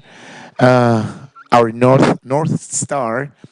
But what's been hard has been to make this a reality, to put it into practice, basically. I have talked to Oscar about this, and there's something that's quite interesting. And under the framework of multi-purpose cadastral policy, we have had governments of different ideologies, right, far left, and we have been able to achieve a consensus, agreeing on what's important, and discussing our philosophical North Star in which we should manage the territories in our country, cadastral offices and practices, of course, but also taking into account the situation that we have found on the field. So related to these challenges, I believe that here there's an important bet that we need to move on, which is the materialization of the application model, the cadastral model, and the registration model under the standards of the COL, as was mentioned, my friend from the UN to my right. Now, conceptually, technically, we know what to do. But moving forward, making it a reality has been hard. And there's an important challenge talking about sustainability, biodiversity, intercultural, in many cultures, cross cultures. Obviously, the progress that we have made in cadastral practices and with ethnic communities, etc. And the thing is that under the framework of the previous consultation, the one that we achieved a year ago to reach a consensus with indigenous communities, but also what we have been able to materialize talking to Black, African, Colombian communities, we have established that we will have both non-parcel and parcel information, and that we need to have an information system of ethnic communities in geographic terms to be able to acknowledge them, collect that information of these communities as well. So, once again, making this a reality needs the willpower of many entities. So when we talk about, for example, the ICDE, well, we as an institute, we are trapped. We are trapped in a situation, and it is going to happen with the land use management system as well. And the trap is that one thing is to have the entity that assumes the responsibility of the management, the technical secretariat of those scenarios, and a way different thing, it's the materialization of the willpower and the willingness by different entities that need to move this forward so that data structure or the land use management can work. And this is going to happen in the case of having the information available for ethnic territories, where that information is key to preserve the territory, given the fact that it's precisely in those territories where we have indigenous communities, where we have been able to preserve the territory, also in places where we have community organizations, farmers, we have been able to protect the territories as well, and the state needs to acknowledge what the communities have to say, their opinion, in terms of information that is being produced and that is important to include. I believe that in technical and financial terms, there's the need of privatizing budgetary and technically the development of extended models.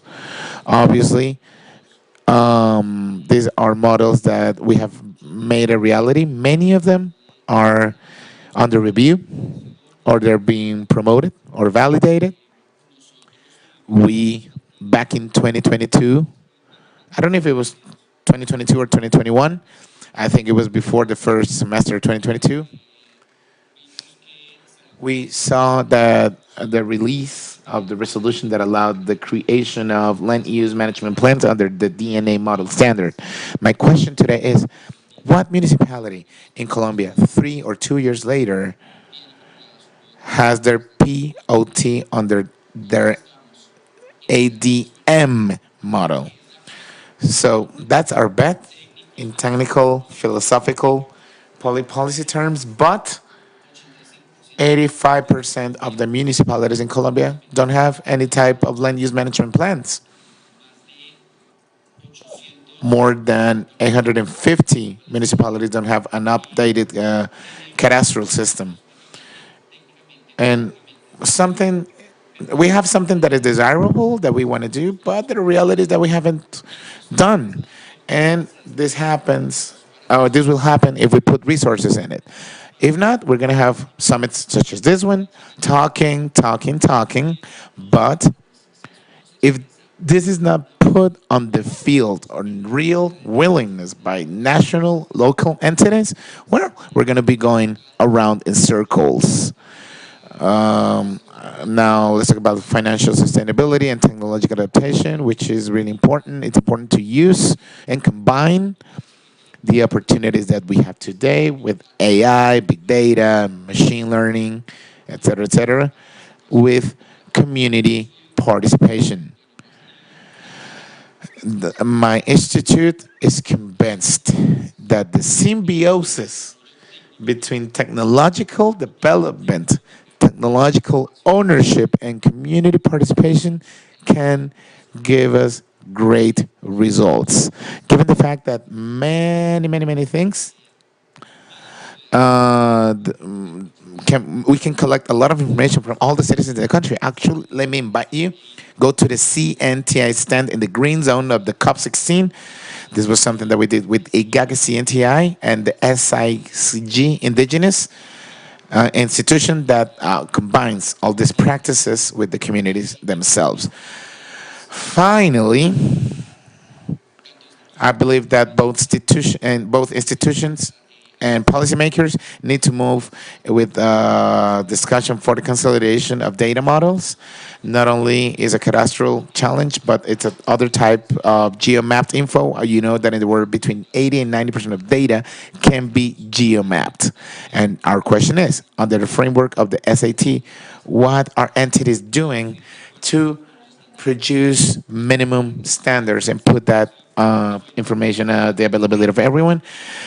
And another issue that we have suffered with Rosa and Pablo in institutional terms, we definitely need to implement the repository of master data. And this is going to allow us to deepen in discussions around land tenure, los temas, pues, issues related to informality, and that are critical in many zones that we need to take care of in terms of biodiversity and sustainability. Thank you. Thank you, Diego. I think you're up.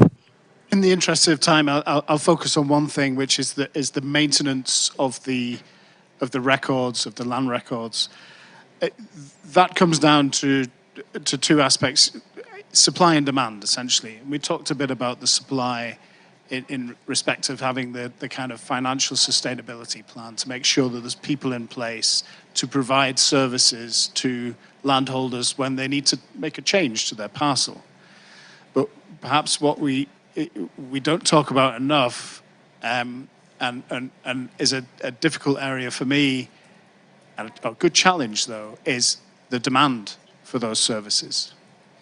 Because if folks don't trust the land administration, or it's too expensive, or it's too far, or more importantly, they don't see any benefits from it, there's no incentive there for them to use it. And if people stop transacting records formally and they start to do it informally, then all of this work is for nothing. Because as soon as you have one record that is not correct on your register is not correct. And that just snowballs, gets worse and worse.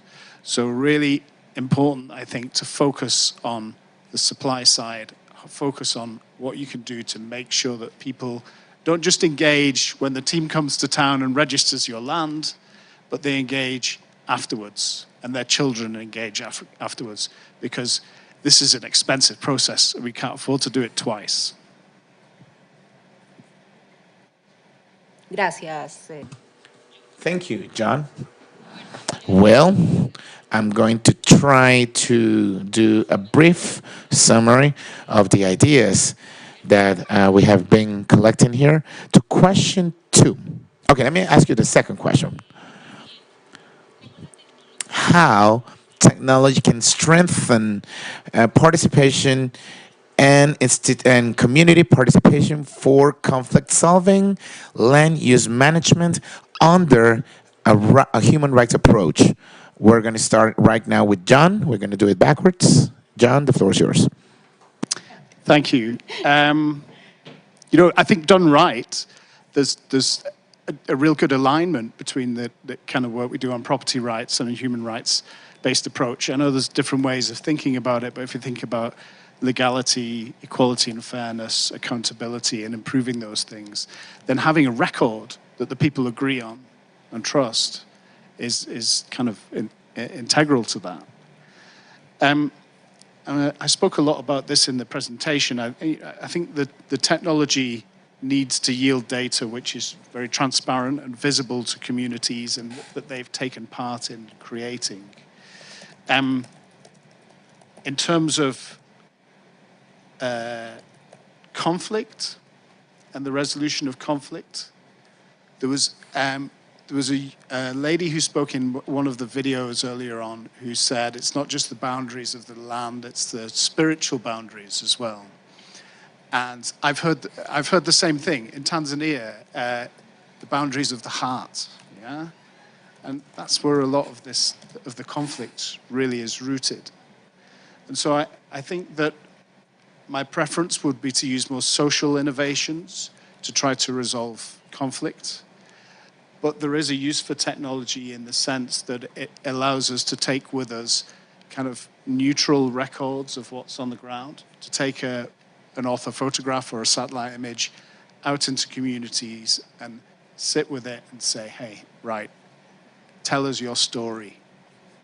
And that's where conflict resolution starts, is telling the story. So I think maybe mixing some of the social innovations with the technical innovations, that can get us somewhere. I think that's tomorrow's session at the Casa Britannica. I think they're going to talk a little bit about that. So, thanks. Gracias, John. Well, once again, I'm going to keep fostering indigenous territories, because under the indigenous SIC that was drafted with them, taking into account the human rights approach, there's an important exercise that we have been wanting to do with that information that has been consolidated, non-parcel information that has to do with the mapping of territorial rights. When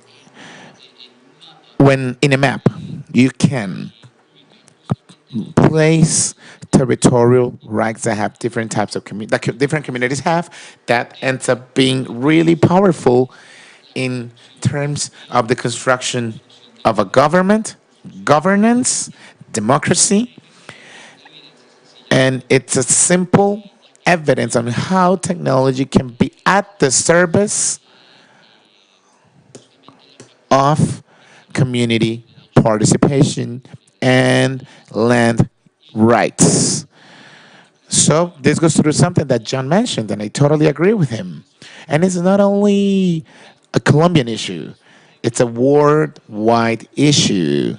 In any place in the world, anywhere you go to, the communities that inhabit those territories are claiming to have their voices, their identity, and their history and their worldview heard. The way that they have been building that territory. So to that end, it is actually to have an acknowledgement, or the country needs to acknowledge the multicultures that we have, the multiple cultures that the territories have.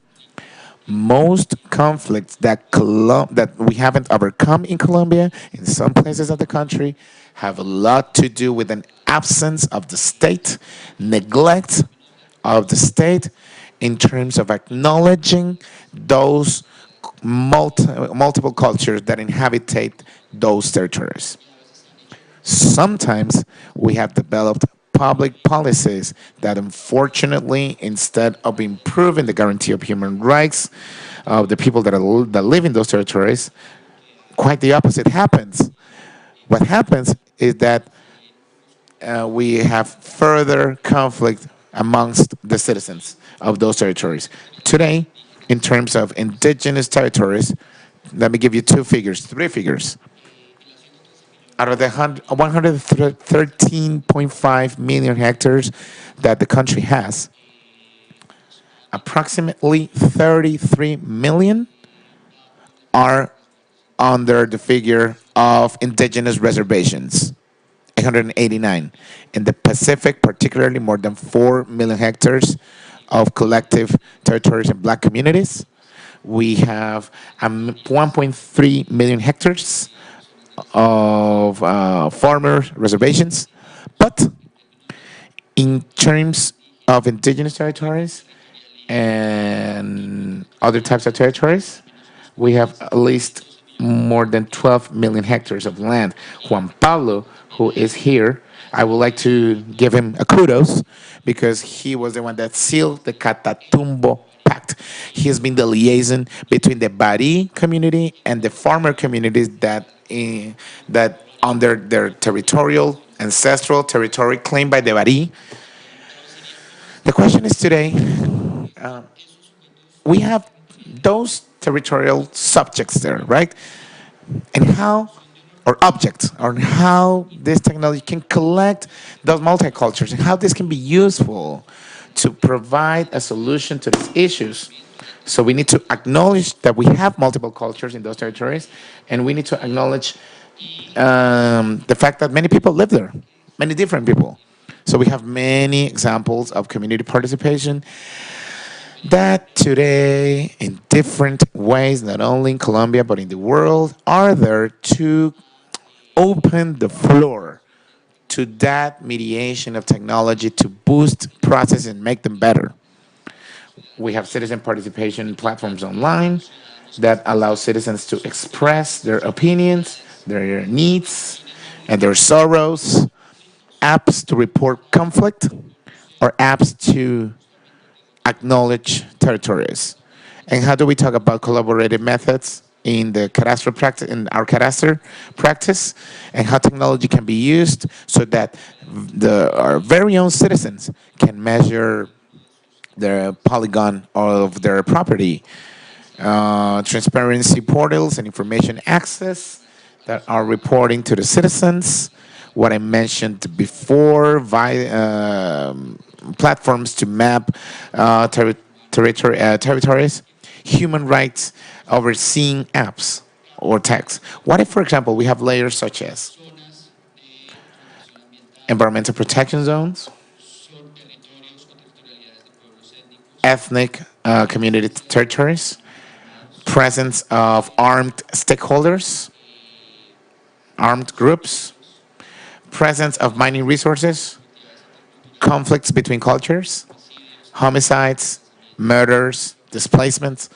So I think that information can give us a lot of power in relation to what we need to do from our government and from the territories to be able to move forward in one thing, which is the promise of the Constitution of 1991 in Colombia, which is the materialization of the rule of law.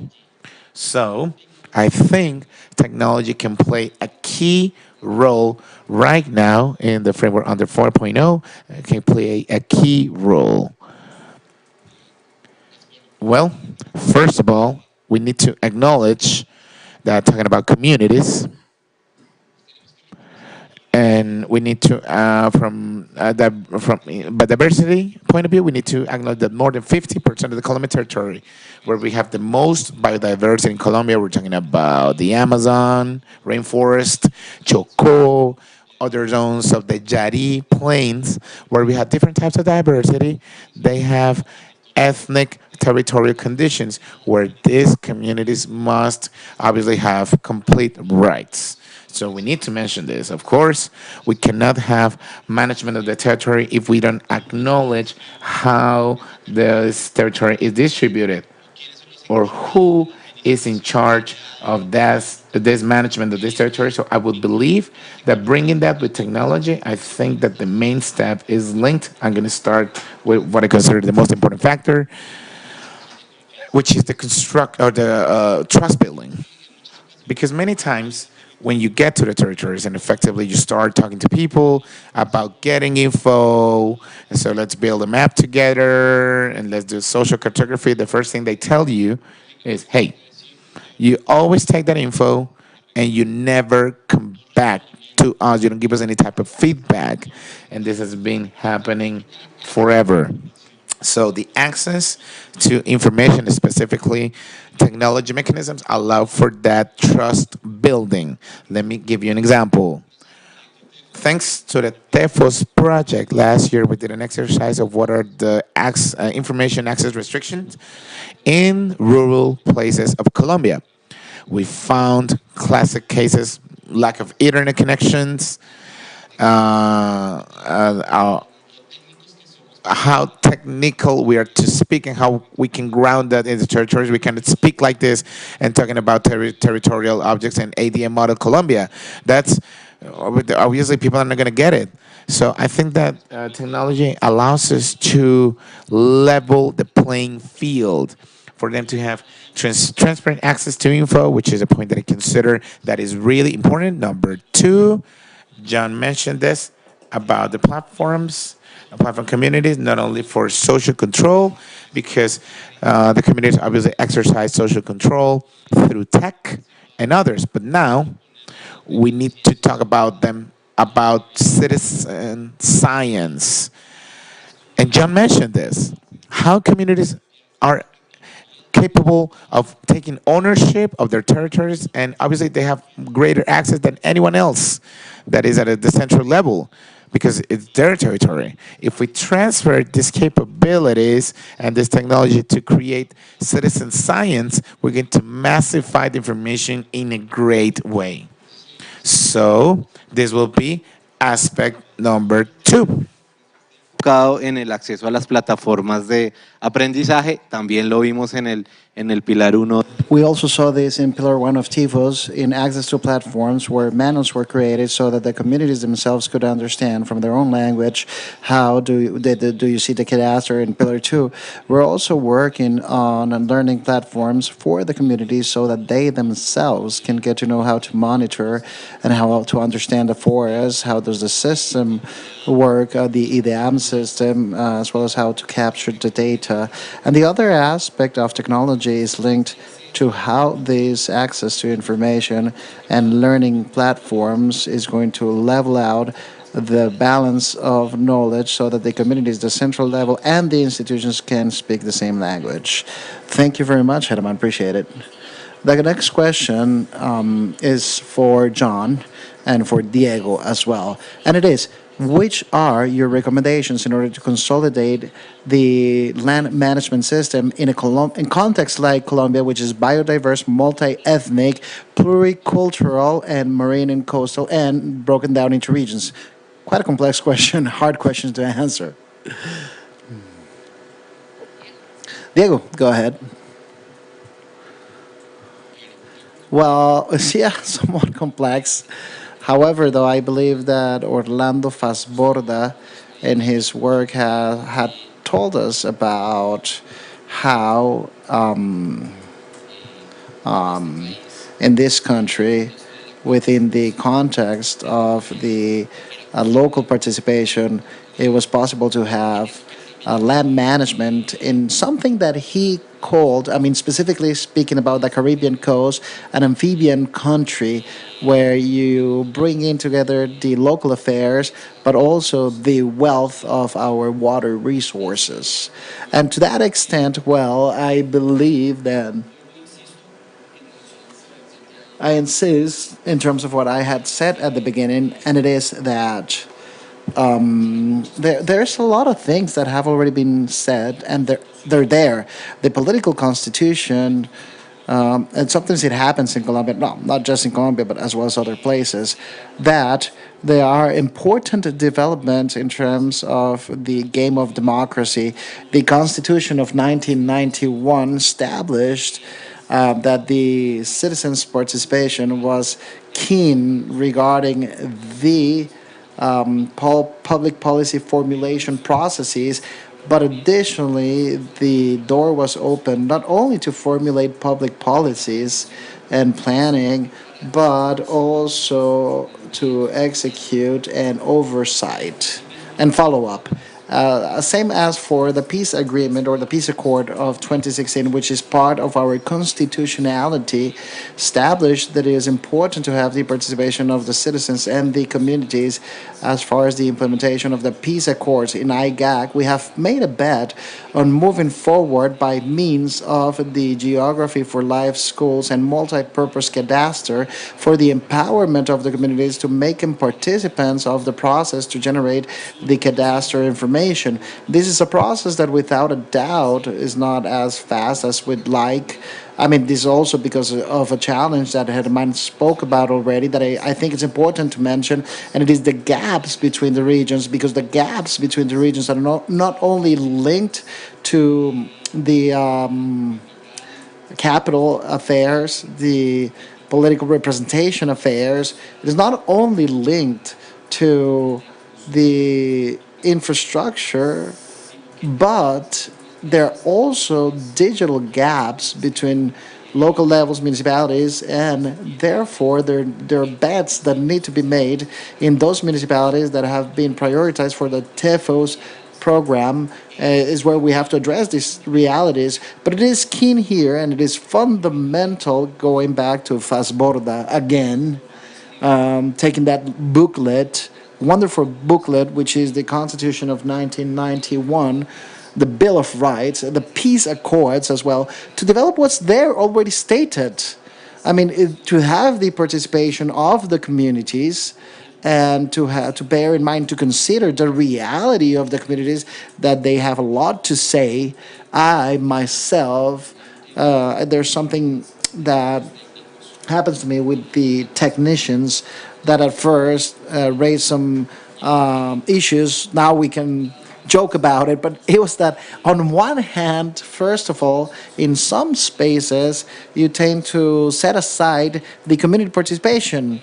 But the first thing that a technician of a public institution does, or a private institution, or an NGO, or an international cooperation body, they come to any territory, and the first thing that they need to do is to talk to the community leader. So with them, they can get to know the territory. So there was a paradox there, which I believe today, without any doubt, we are turning around and making into something positive. So first, it is the participation of the communities around this work that is performed. They have a lot to say for this work. And also bear in mind the country's diversity, the diversity also in cultural terms, and being able to move forward in terms of materializing the various tools that, given the land management we have available today, I mean, what Oscar showed is very powerful in terms of land management, where you could cross-reference various mechanisms or beds in terms of the territorial land use management.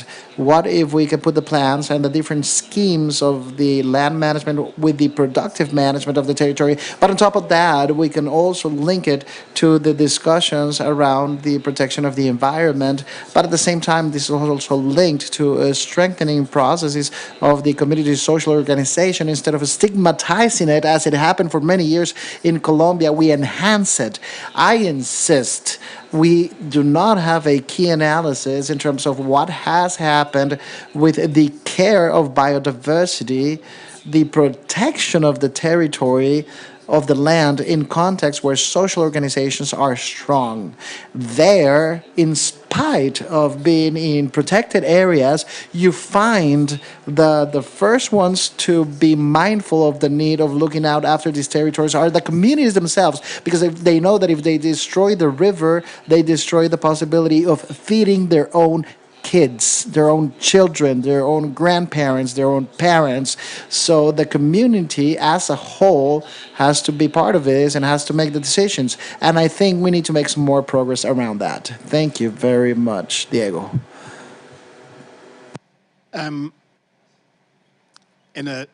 Contrary to my earlier presentation, this time I'm going to take it up to the higher level. And I think the context is complicated in Colombia, but it's not uniquely so. There are plenty of other places that face similar, very similar challenges, I think. And I think one of the issues I've seen as I've learned about the territorial administration system, done some reading about that, is there are a baffling, confusing number of institutions that are all owners of land data. And where that concerns me is that those institutions are often users of the land as well. They have a vested interest in the land. And I'm not sure that allows them to entirely be clear and about what the core needs of that data are on a national level. I would advocate for bringing together an agency which sits under a neutral, non-land using agency or ministry, which I think some progress is being made towards that, it sounds like. And if I had my magic wand, resourcing that agency to take a lead in developing a strategic roadmap for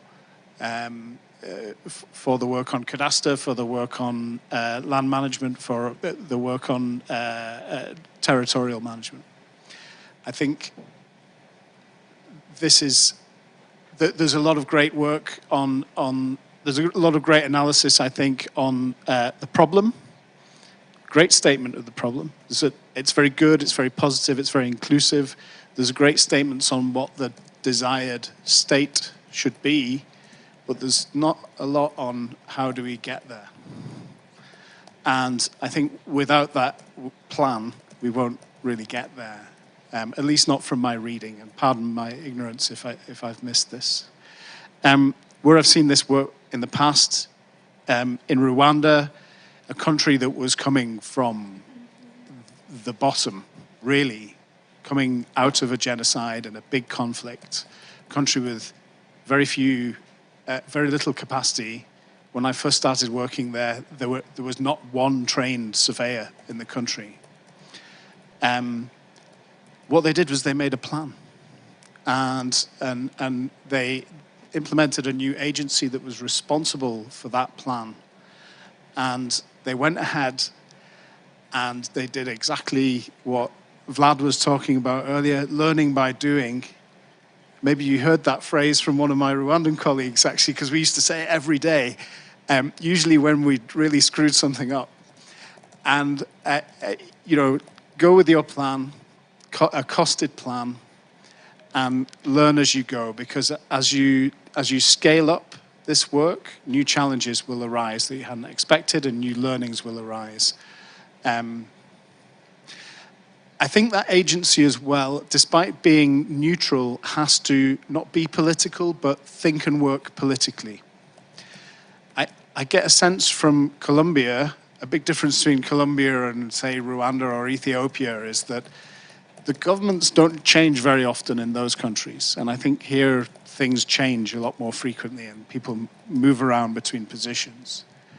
And I think there's a thinking and working politically role that agency would need to have in order to convince governments and leaders that this is a good idea, and that by establishing security of tenure in a country and land security is good for them and consolidates their power, whoever is in government.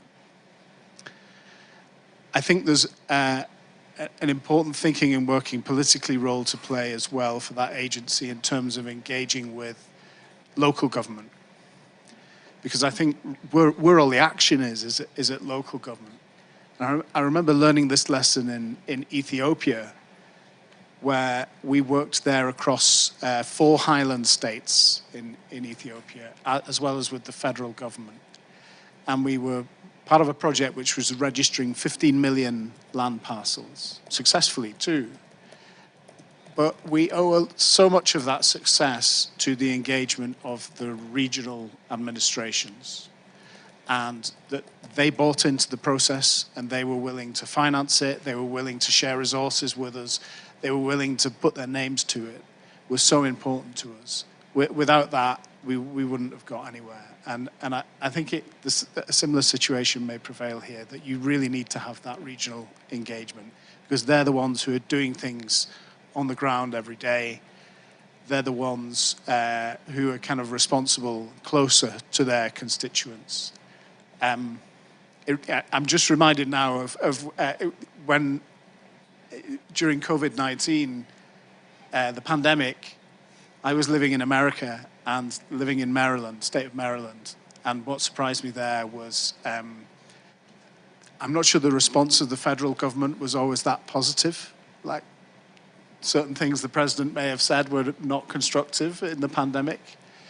But if you lived in a state that had a good governor, Democrat or Republican, then they would make practical and proactive steps to protect their citizens. If you lived in states that didn't have such a good governor, then look out. And I think we need to keep that in our minds. You know, local government really makes the difference. So I think that national agency needs to sort of keep those relationships strong. Thanks. Gracias, John. Thank you very much, John. And this is the last question for our panelists. Juan Pablo, you're here. I'd like to ask you a question that from the National Planning Department would help us quite a bit in this discussion. So I'll leave it at that.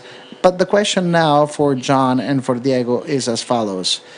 Nature is a level 1 determinant of the land use management in our country, provides ecosystem services that support the well-being of human beings and sustainable livelihoods. From this standpoint, how, from the different stakeholders, the cadastre, actors, and land tenure can contribute to preserve the biodiversity and improve the quality of life of the local communities? John, all you.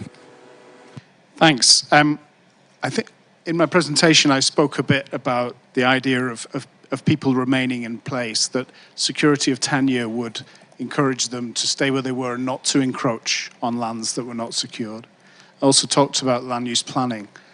And I think quickly, I'd quite like to share an idea. So this is not something I've seen in another country. It's something that I was thinking about while jet-lagged yesterday.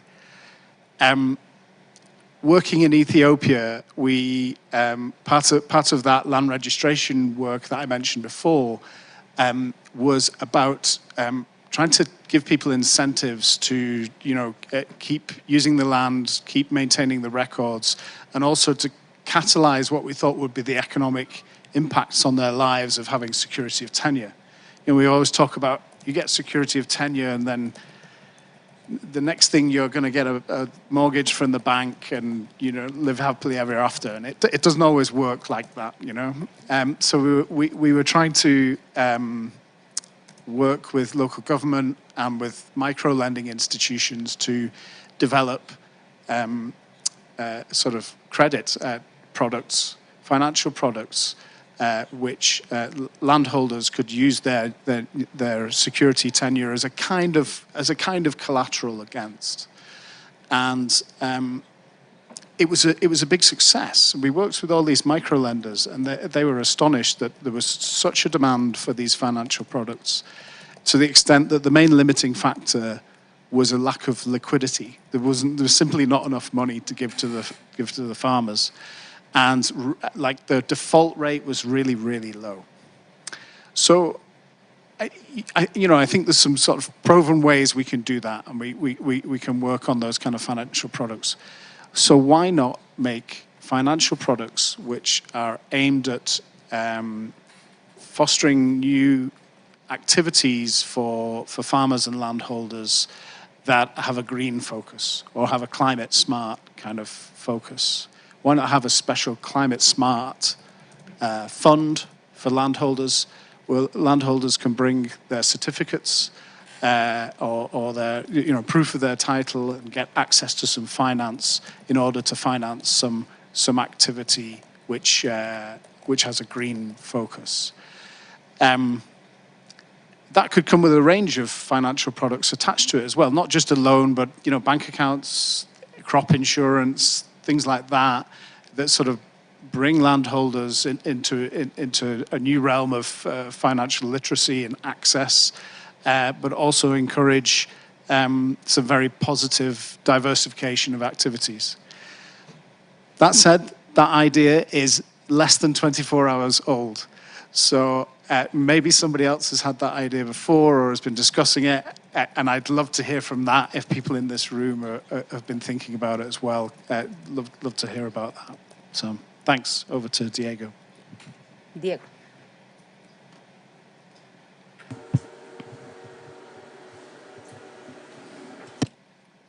Muchas gracias, John. Thank you very much, John. To answer to this question, I'd like to speak about, first of all, to what is established by Intergovernmental Panel around Biodiversity and Ecosystem Services as direct engines for change. As direct drivers for change, it says that the drivers of change, the panel says, and I'm going to paraphrase, are defined as the factors that transform nature directly and hence its capacity in order to provide benefits to people or yield benefits to people.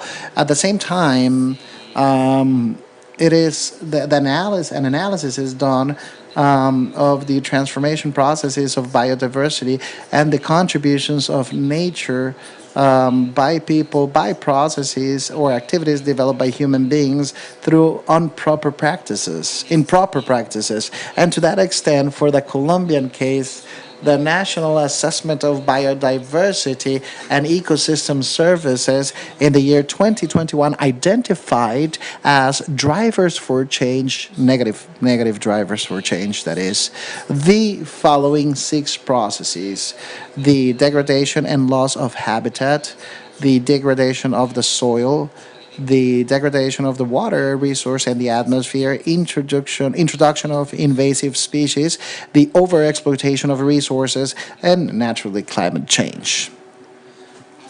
And at the same time, the National Lands Agency in the year 2021 reported 163 territorial or local conflicts. And basically, most of them were around the Cauca, Meta, Putumayo, Chocó, Guajira, Valle del Cauca, and Bichada provinces, or departments.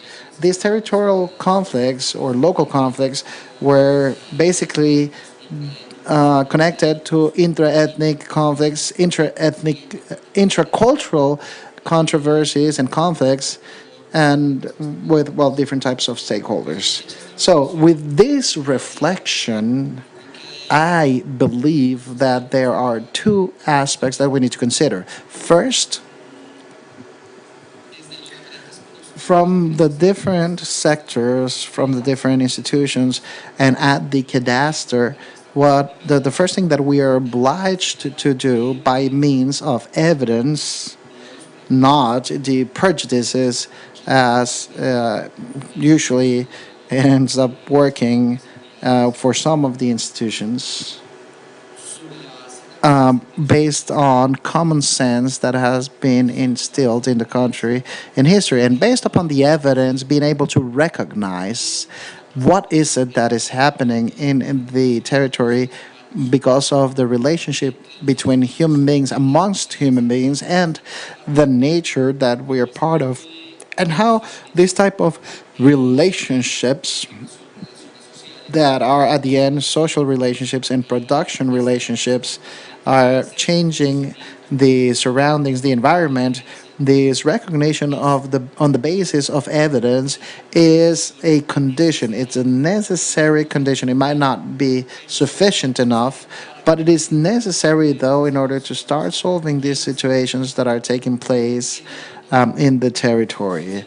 So first, that we need to consider, I repeat, just as in statistics, what is not disclosed very hardly, what you don't count or what you don't measure can be determined as it exists, even though it exists. Well, in terms of the territorial or local affairs, what is not recognized can seldomly be solved if we, even if we don't have the tools to do so. So first of all, I'd like to recognize this that is happening there. And so that based on this recognition and the importance of what has been stated in Colombia regarding the multi-purpose cadastre, that, well, Alejandra is around here, that she's responsible for a huge task, which is to make some progress with the multi-purpose cadastre for the Amazons. And what we do nonstop with the communities and with the different stakeholders is to tell them that the cadastre does not grant or take away any rights, but there is something that the communities are right, and it is that it doesn't take, it doesn't give, but what is not there might not exist when there's a state intervention. So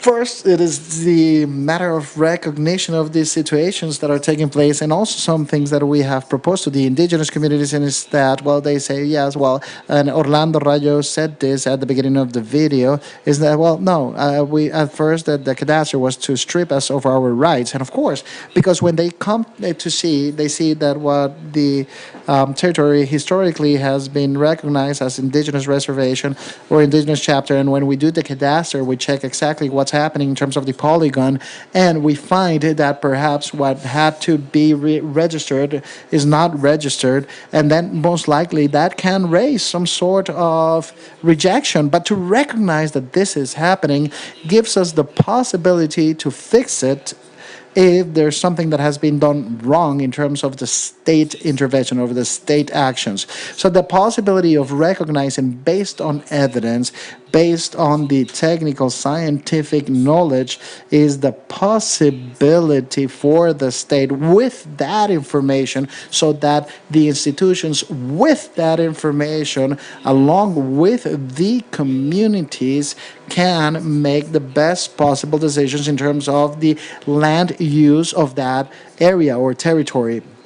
And I go back to the message that I had conveyed during the previous question. At last, recognizing what's happening based on evidence, which is at last the work, the fundamental work on the scientific knowledge, along with other core elements of the development in democracies, which is the community participation, and based on what is happening, then make the necessary decisions with the citizens in the territory, is a route to to find the best possible outcomes regarding the presence of human beings, regardless of the population group that they belong to, in certain territories, in certain areas.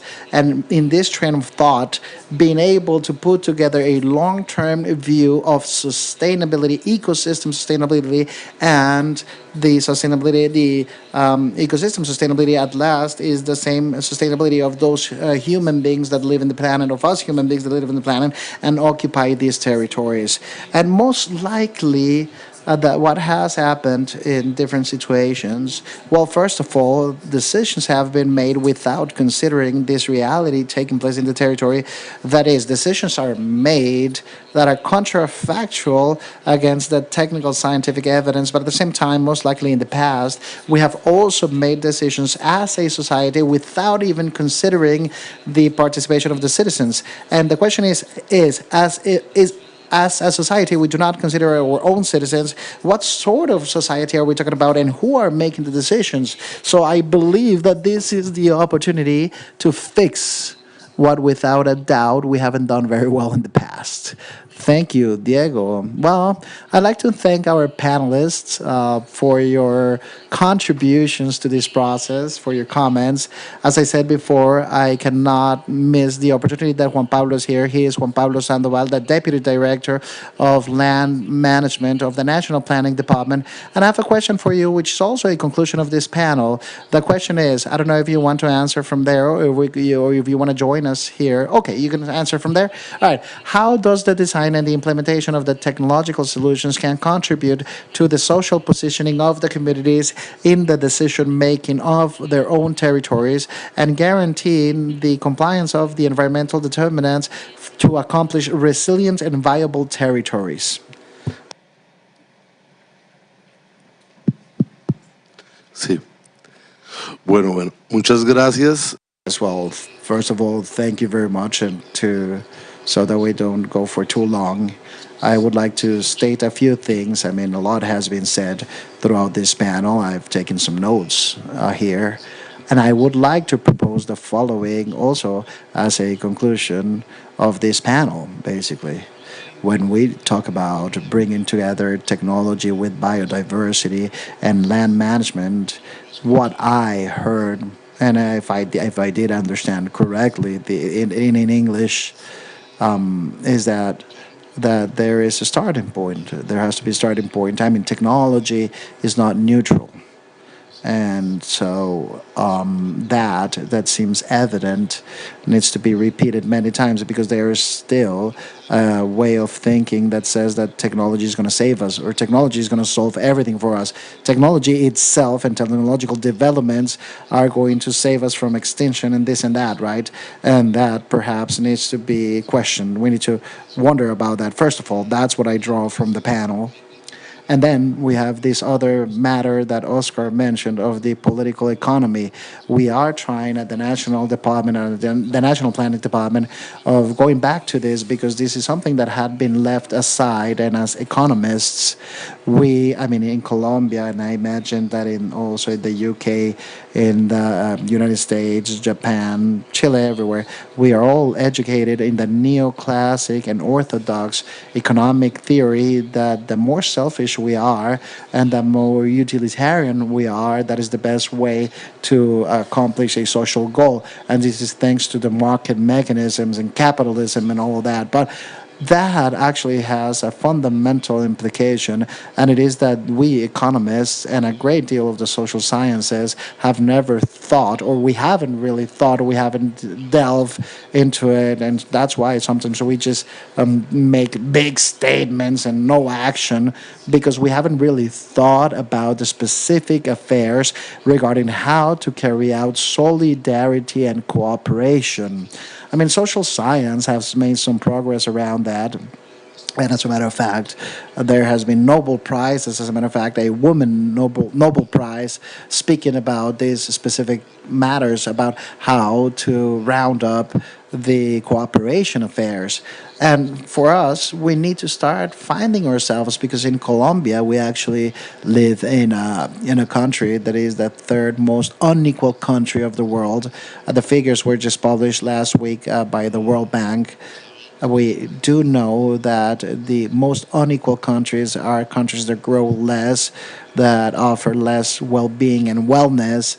This is actually very well studied by the development economy. We know that there's also mechanisms that are used in order to legitimate this situation, lobbying, corruption, waste, and corrupting social leaders. Actually, that is also well known. So when we talk about political economy, what we need to address is how do we start thinking about the distribution of the burdens, the benefits, the causes, the effects? How do we start moving forward in this that was mentioned as well in the panel, which is the recognition, the acknowledgement of these processes and social dynamics and historical dynamics of how has the land been occupied, used, and developed, right? Recognizing these conflicts and also recognizing the proposals that have been brought forth by the communities, because the communities in a country like this with 70 years of war, in spite all of that, have actually proposed historically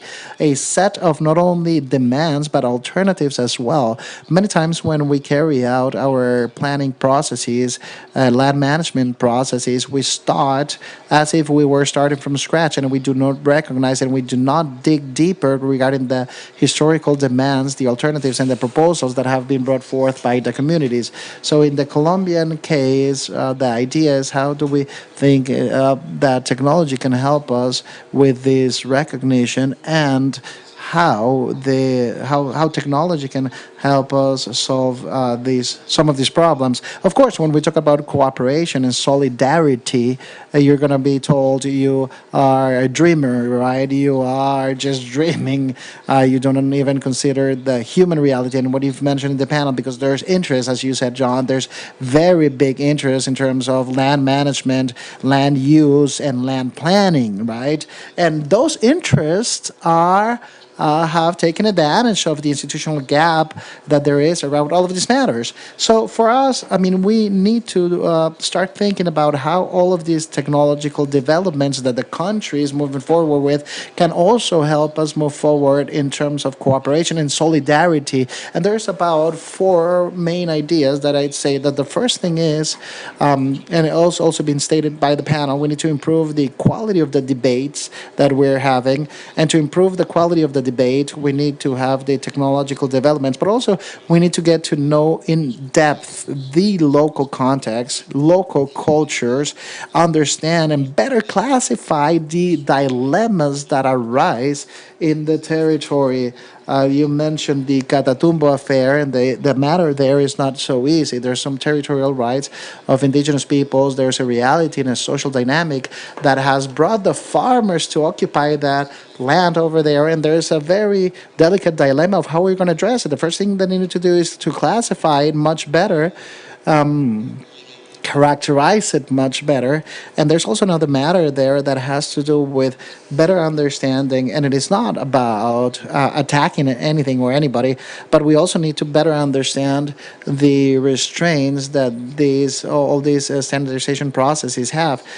Data and information standardization, there's things that just can't be standardized, and the interoperability of the information, yeah, it is all important, but there are some things, or there are some local specificities that maybe can't be standardized, and that's where limitation comes into play. And the other topic that you mentioned is about trust, building trust. And to build trust, we need to think not only in how to address those conflicts that arise in the territories, but all territories today in Colombia, right now we are at the COP, but we have the mining strike as well taking place, and it seems like it's actually quite strong, quite heavy, and we know very well what is the dynamics that take place of what happens here in Colombia. We head out there, we make some agreements, we sign some commitments, we sign some acts, and then later on none of that is met until the next strike takes place again.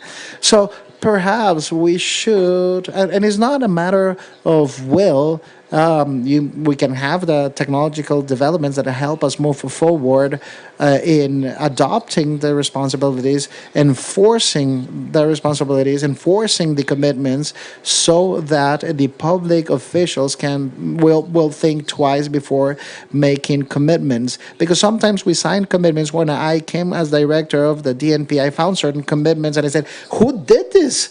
Who this really goes against the Constitution?" But somebody had signed an agreement or a commitment. So we do need to move forward, and we need to make progress on that. And the communities themselves can also take care of that as well. We need to think how technology can help us fight corruption, because of course there is an issue here of corruption without any doubt. We need to think how technology can help us solve these issues of corruption. Like the panel said, having better interagency or interinstitutional coordination. We have a very grave problem, which is the interinstitutional coordination. And the very little experience that I have in terms of as a director, what I've seen is that, I mean, it's a matter of will. If there's a will, there's a way. But if there's no will amongst the different officials, the interinstitutional coordination will just have no validity. I mean, it just won't take place.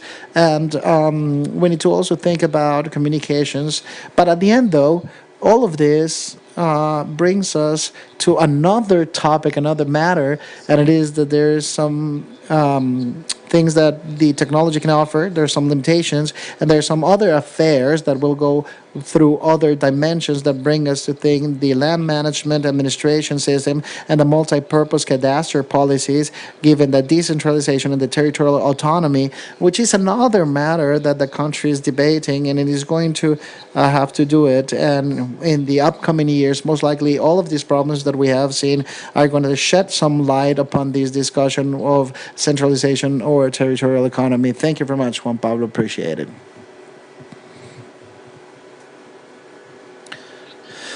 Very quickly, I'm going to very quickly draw four main conclusions of this panel. And most likely in the TIFO's website, we can elaborate these conclusions and we can go into the details. Given the nick of time, I'm going to do this.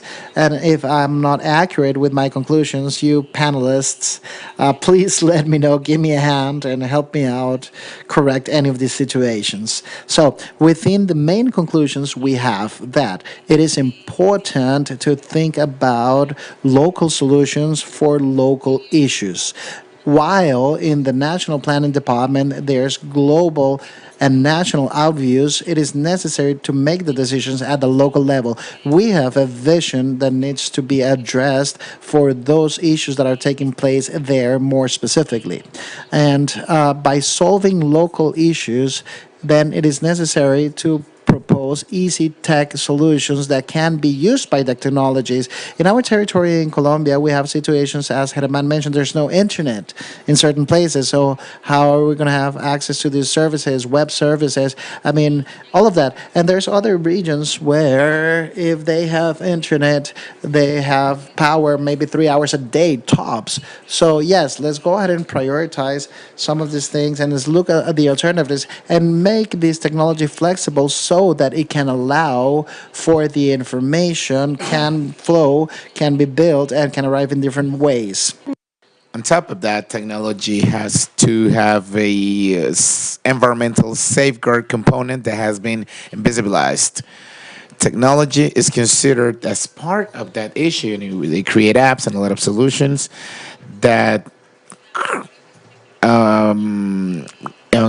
that make the users of that technology to not respect nature, to create actions that go against the preservation biodiversity. For example, we have a lot of applications that have to do with the protected area and systemic ecosystems are protected, so they're completely focused in some, how should I call them?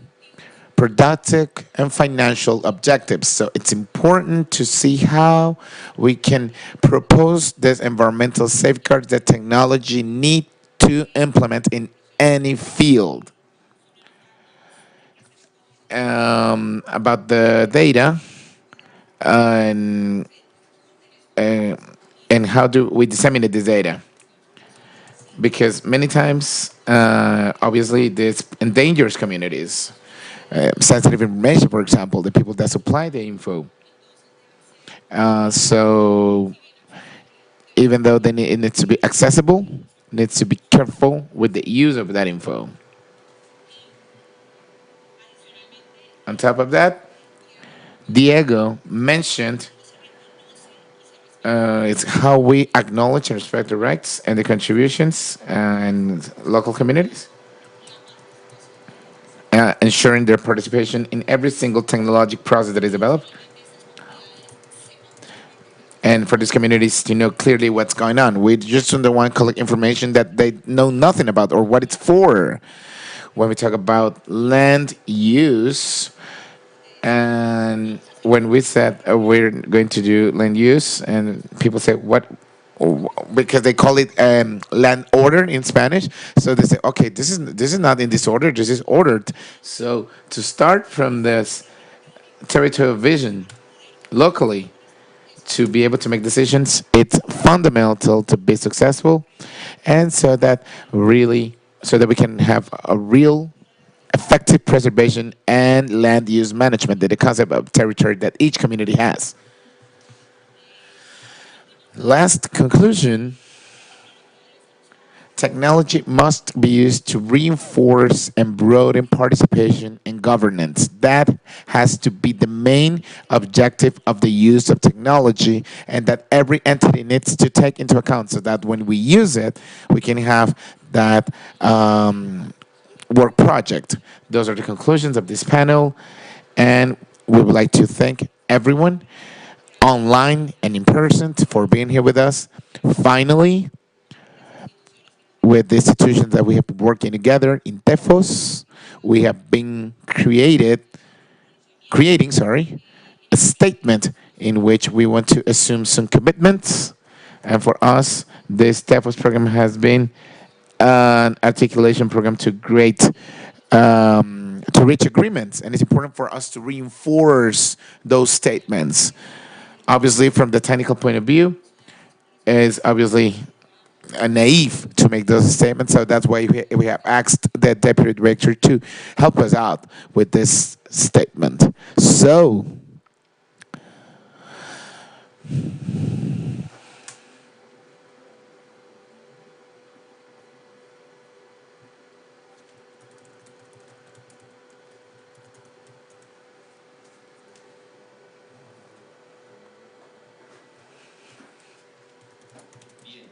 well, we are going to do a joint statement.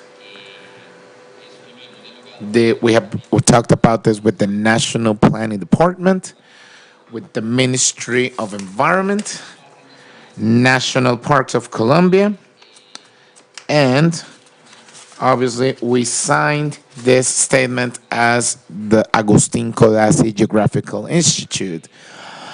This statement is important for us, and it's just one more step in terms of the pathway that we have started traveling together in some work that we have been doing for years. And this step will allow us to move forward towards some institutional commitments that will allow us to move forward for the challenges that we have identified today. So up next, I'm going to read some short words, that set forward our goals. With the design of implementation of technologies in the framework of the land use management framework and of the multi-purpose cadastre policy will broaden the knowledge of public on the territories, their ecosystems, and their biodiversity to contribute to the understanding and management of the causes of the problems of society because of the loss of biodiversity and because of territorial conflict, just as for the construction of joint solutions, social mechanisms to achieve territories in peace. In the development of these processes of knowledge, creation, and innovation, we acknowledge the importance that these technologies will include different visions on the territory, considering that the objective is to create and put at the disposal of all different stakeholders in society solutions that will benefit communities, including those communities that have been historically invisibilized or excluded and neglected. Under the design and implementation of these technologies, we will acknowledge the acknowledgement of the indigenous people, Black communities, Afro-Colombian communities, Palenquera and Raizal communities, and farmer communities, ensuring their participation and their previous consent that can be free and informed. As a consequence, we commit ourselves to design, develop, implement technologies that can be accessible, that can respect the privacy and protect against damages and other properties of the region, biodiversity, regions, and cultures where these technologies are implemented. And this way, we will move forward in technologies that can create greater knowledge on the territory and their biodiversity to socially position the communities and strengthen the capacity of subnational and national governments in the decision-making processes on the land use management of the territory, land use and management. To this end, technology and its implementation will strengthen the decentralization and democratization of access and use of information for the territory. The obtaining of this information will allow to move forward in the acknowledgement and construction of a geography for life that will acknowledge the importance of analyzing these conflicts and which will affect the vulnerability of the general impacts of the Anthropocene, especially related to climate change. This approach underlines the most multi-stakeholder vision that will cover the global, from the global to the local issues. This new land use management system with the support of technological solutions will help us for the management of land that will be used by the people, for the people, and the restoration of their biodiversity. The use of technology will be guided or be done with the precaution, environmental sustainability, social equality, and responsibility principles, ethical responsibility principles, helping us to promote resilient practices of administration and governance of the territory for future and current generations. Thank you.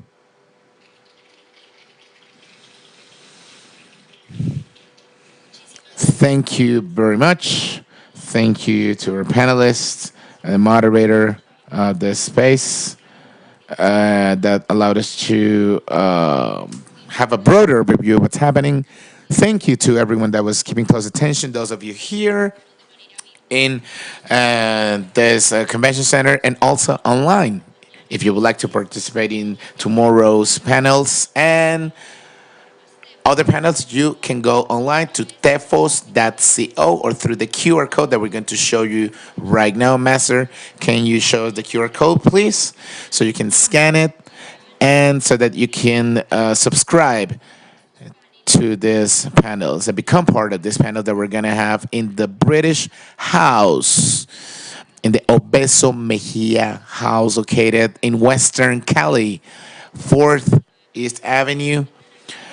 For those of you here, we're going to have a networking, we're going to have a later snack, and afterwards we're going to do the tour and our visit for the future seats, and afterwards we are going to go back to Cali in the buses that were proposed and that were sent here for you. Thank you everyone for connecting, logging here online, and obviously thank you to everyone from the World Bank. It was a pleasure to be here with you. Moving forward with COP16 in Cali, Valle del Cauca as its main city. Have a happy rest of the day, everyone. Thank you very much.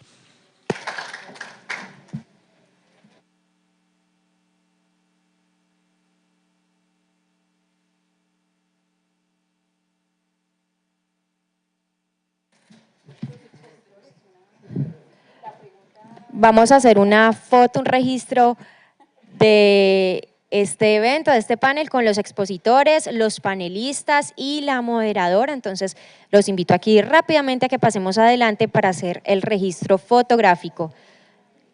Para los asistentes, el refrigerio está dispuesto en la parte de afuera del auditorio.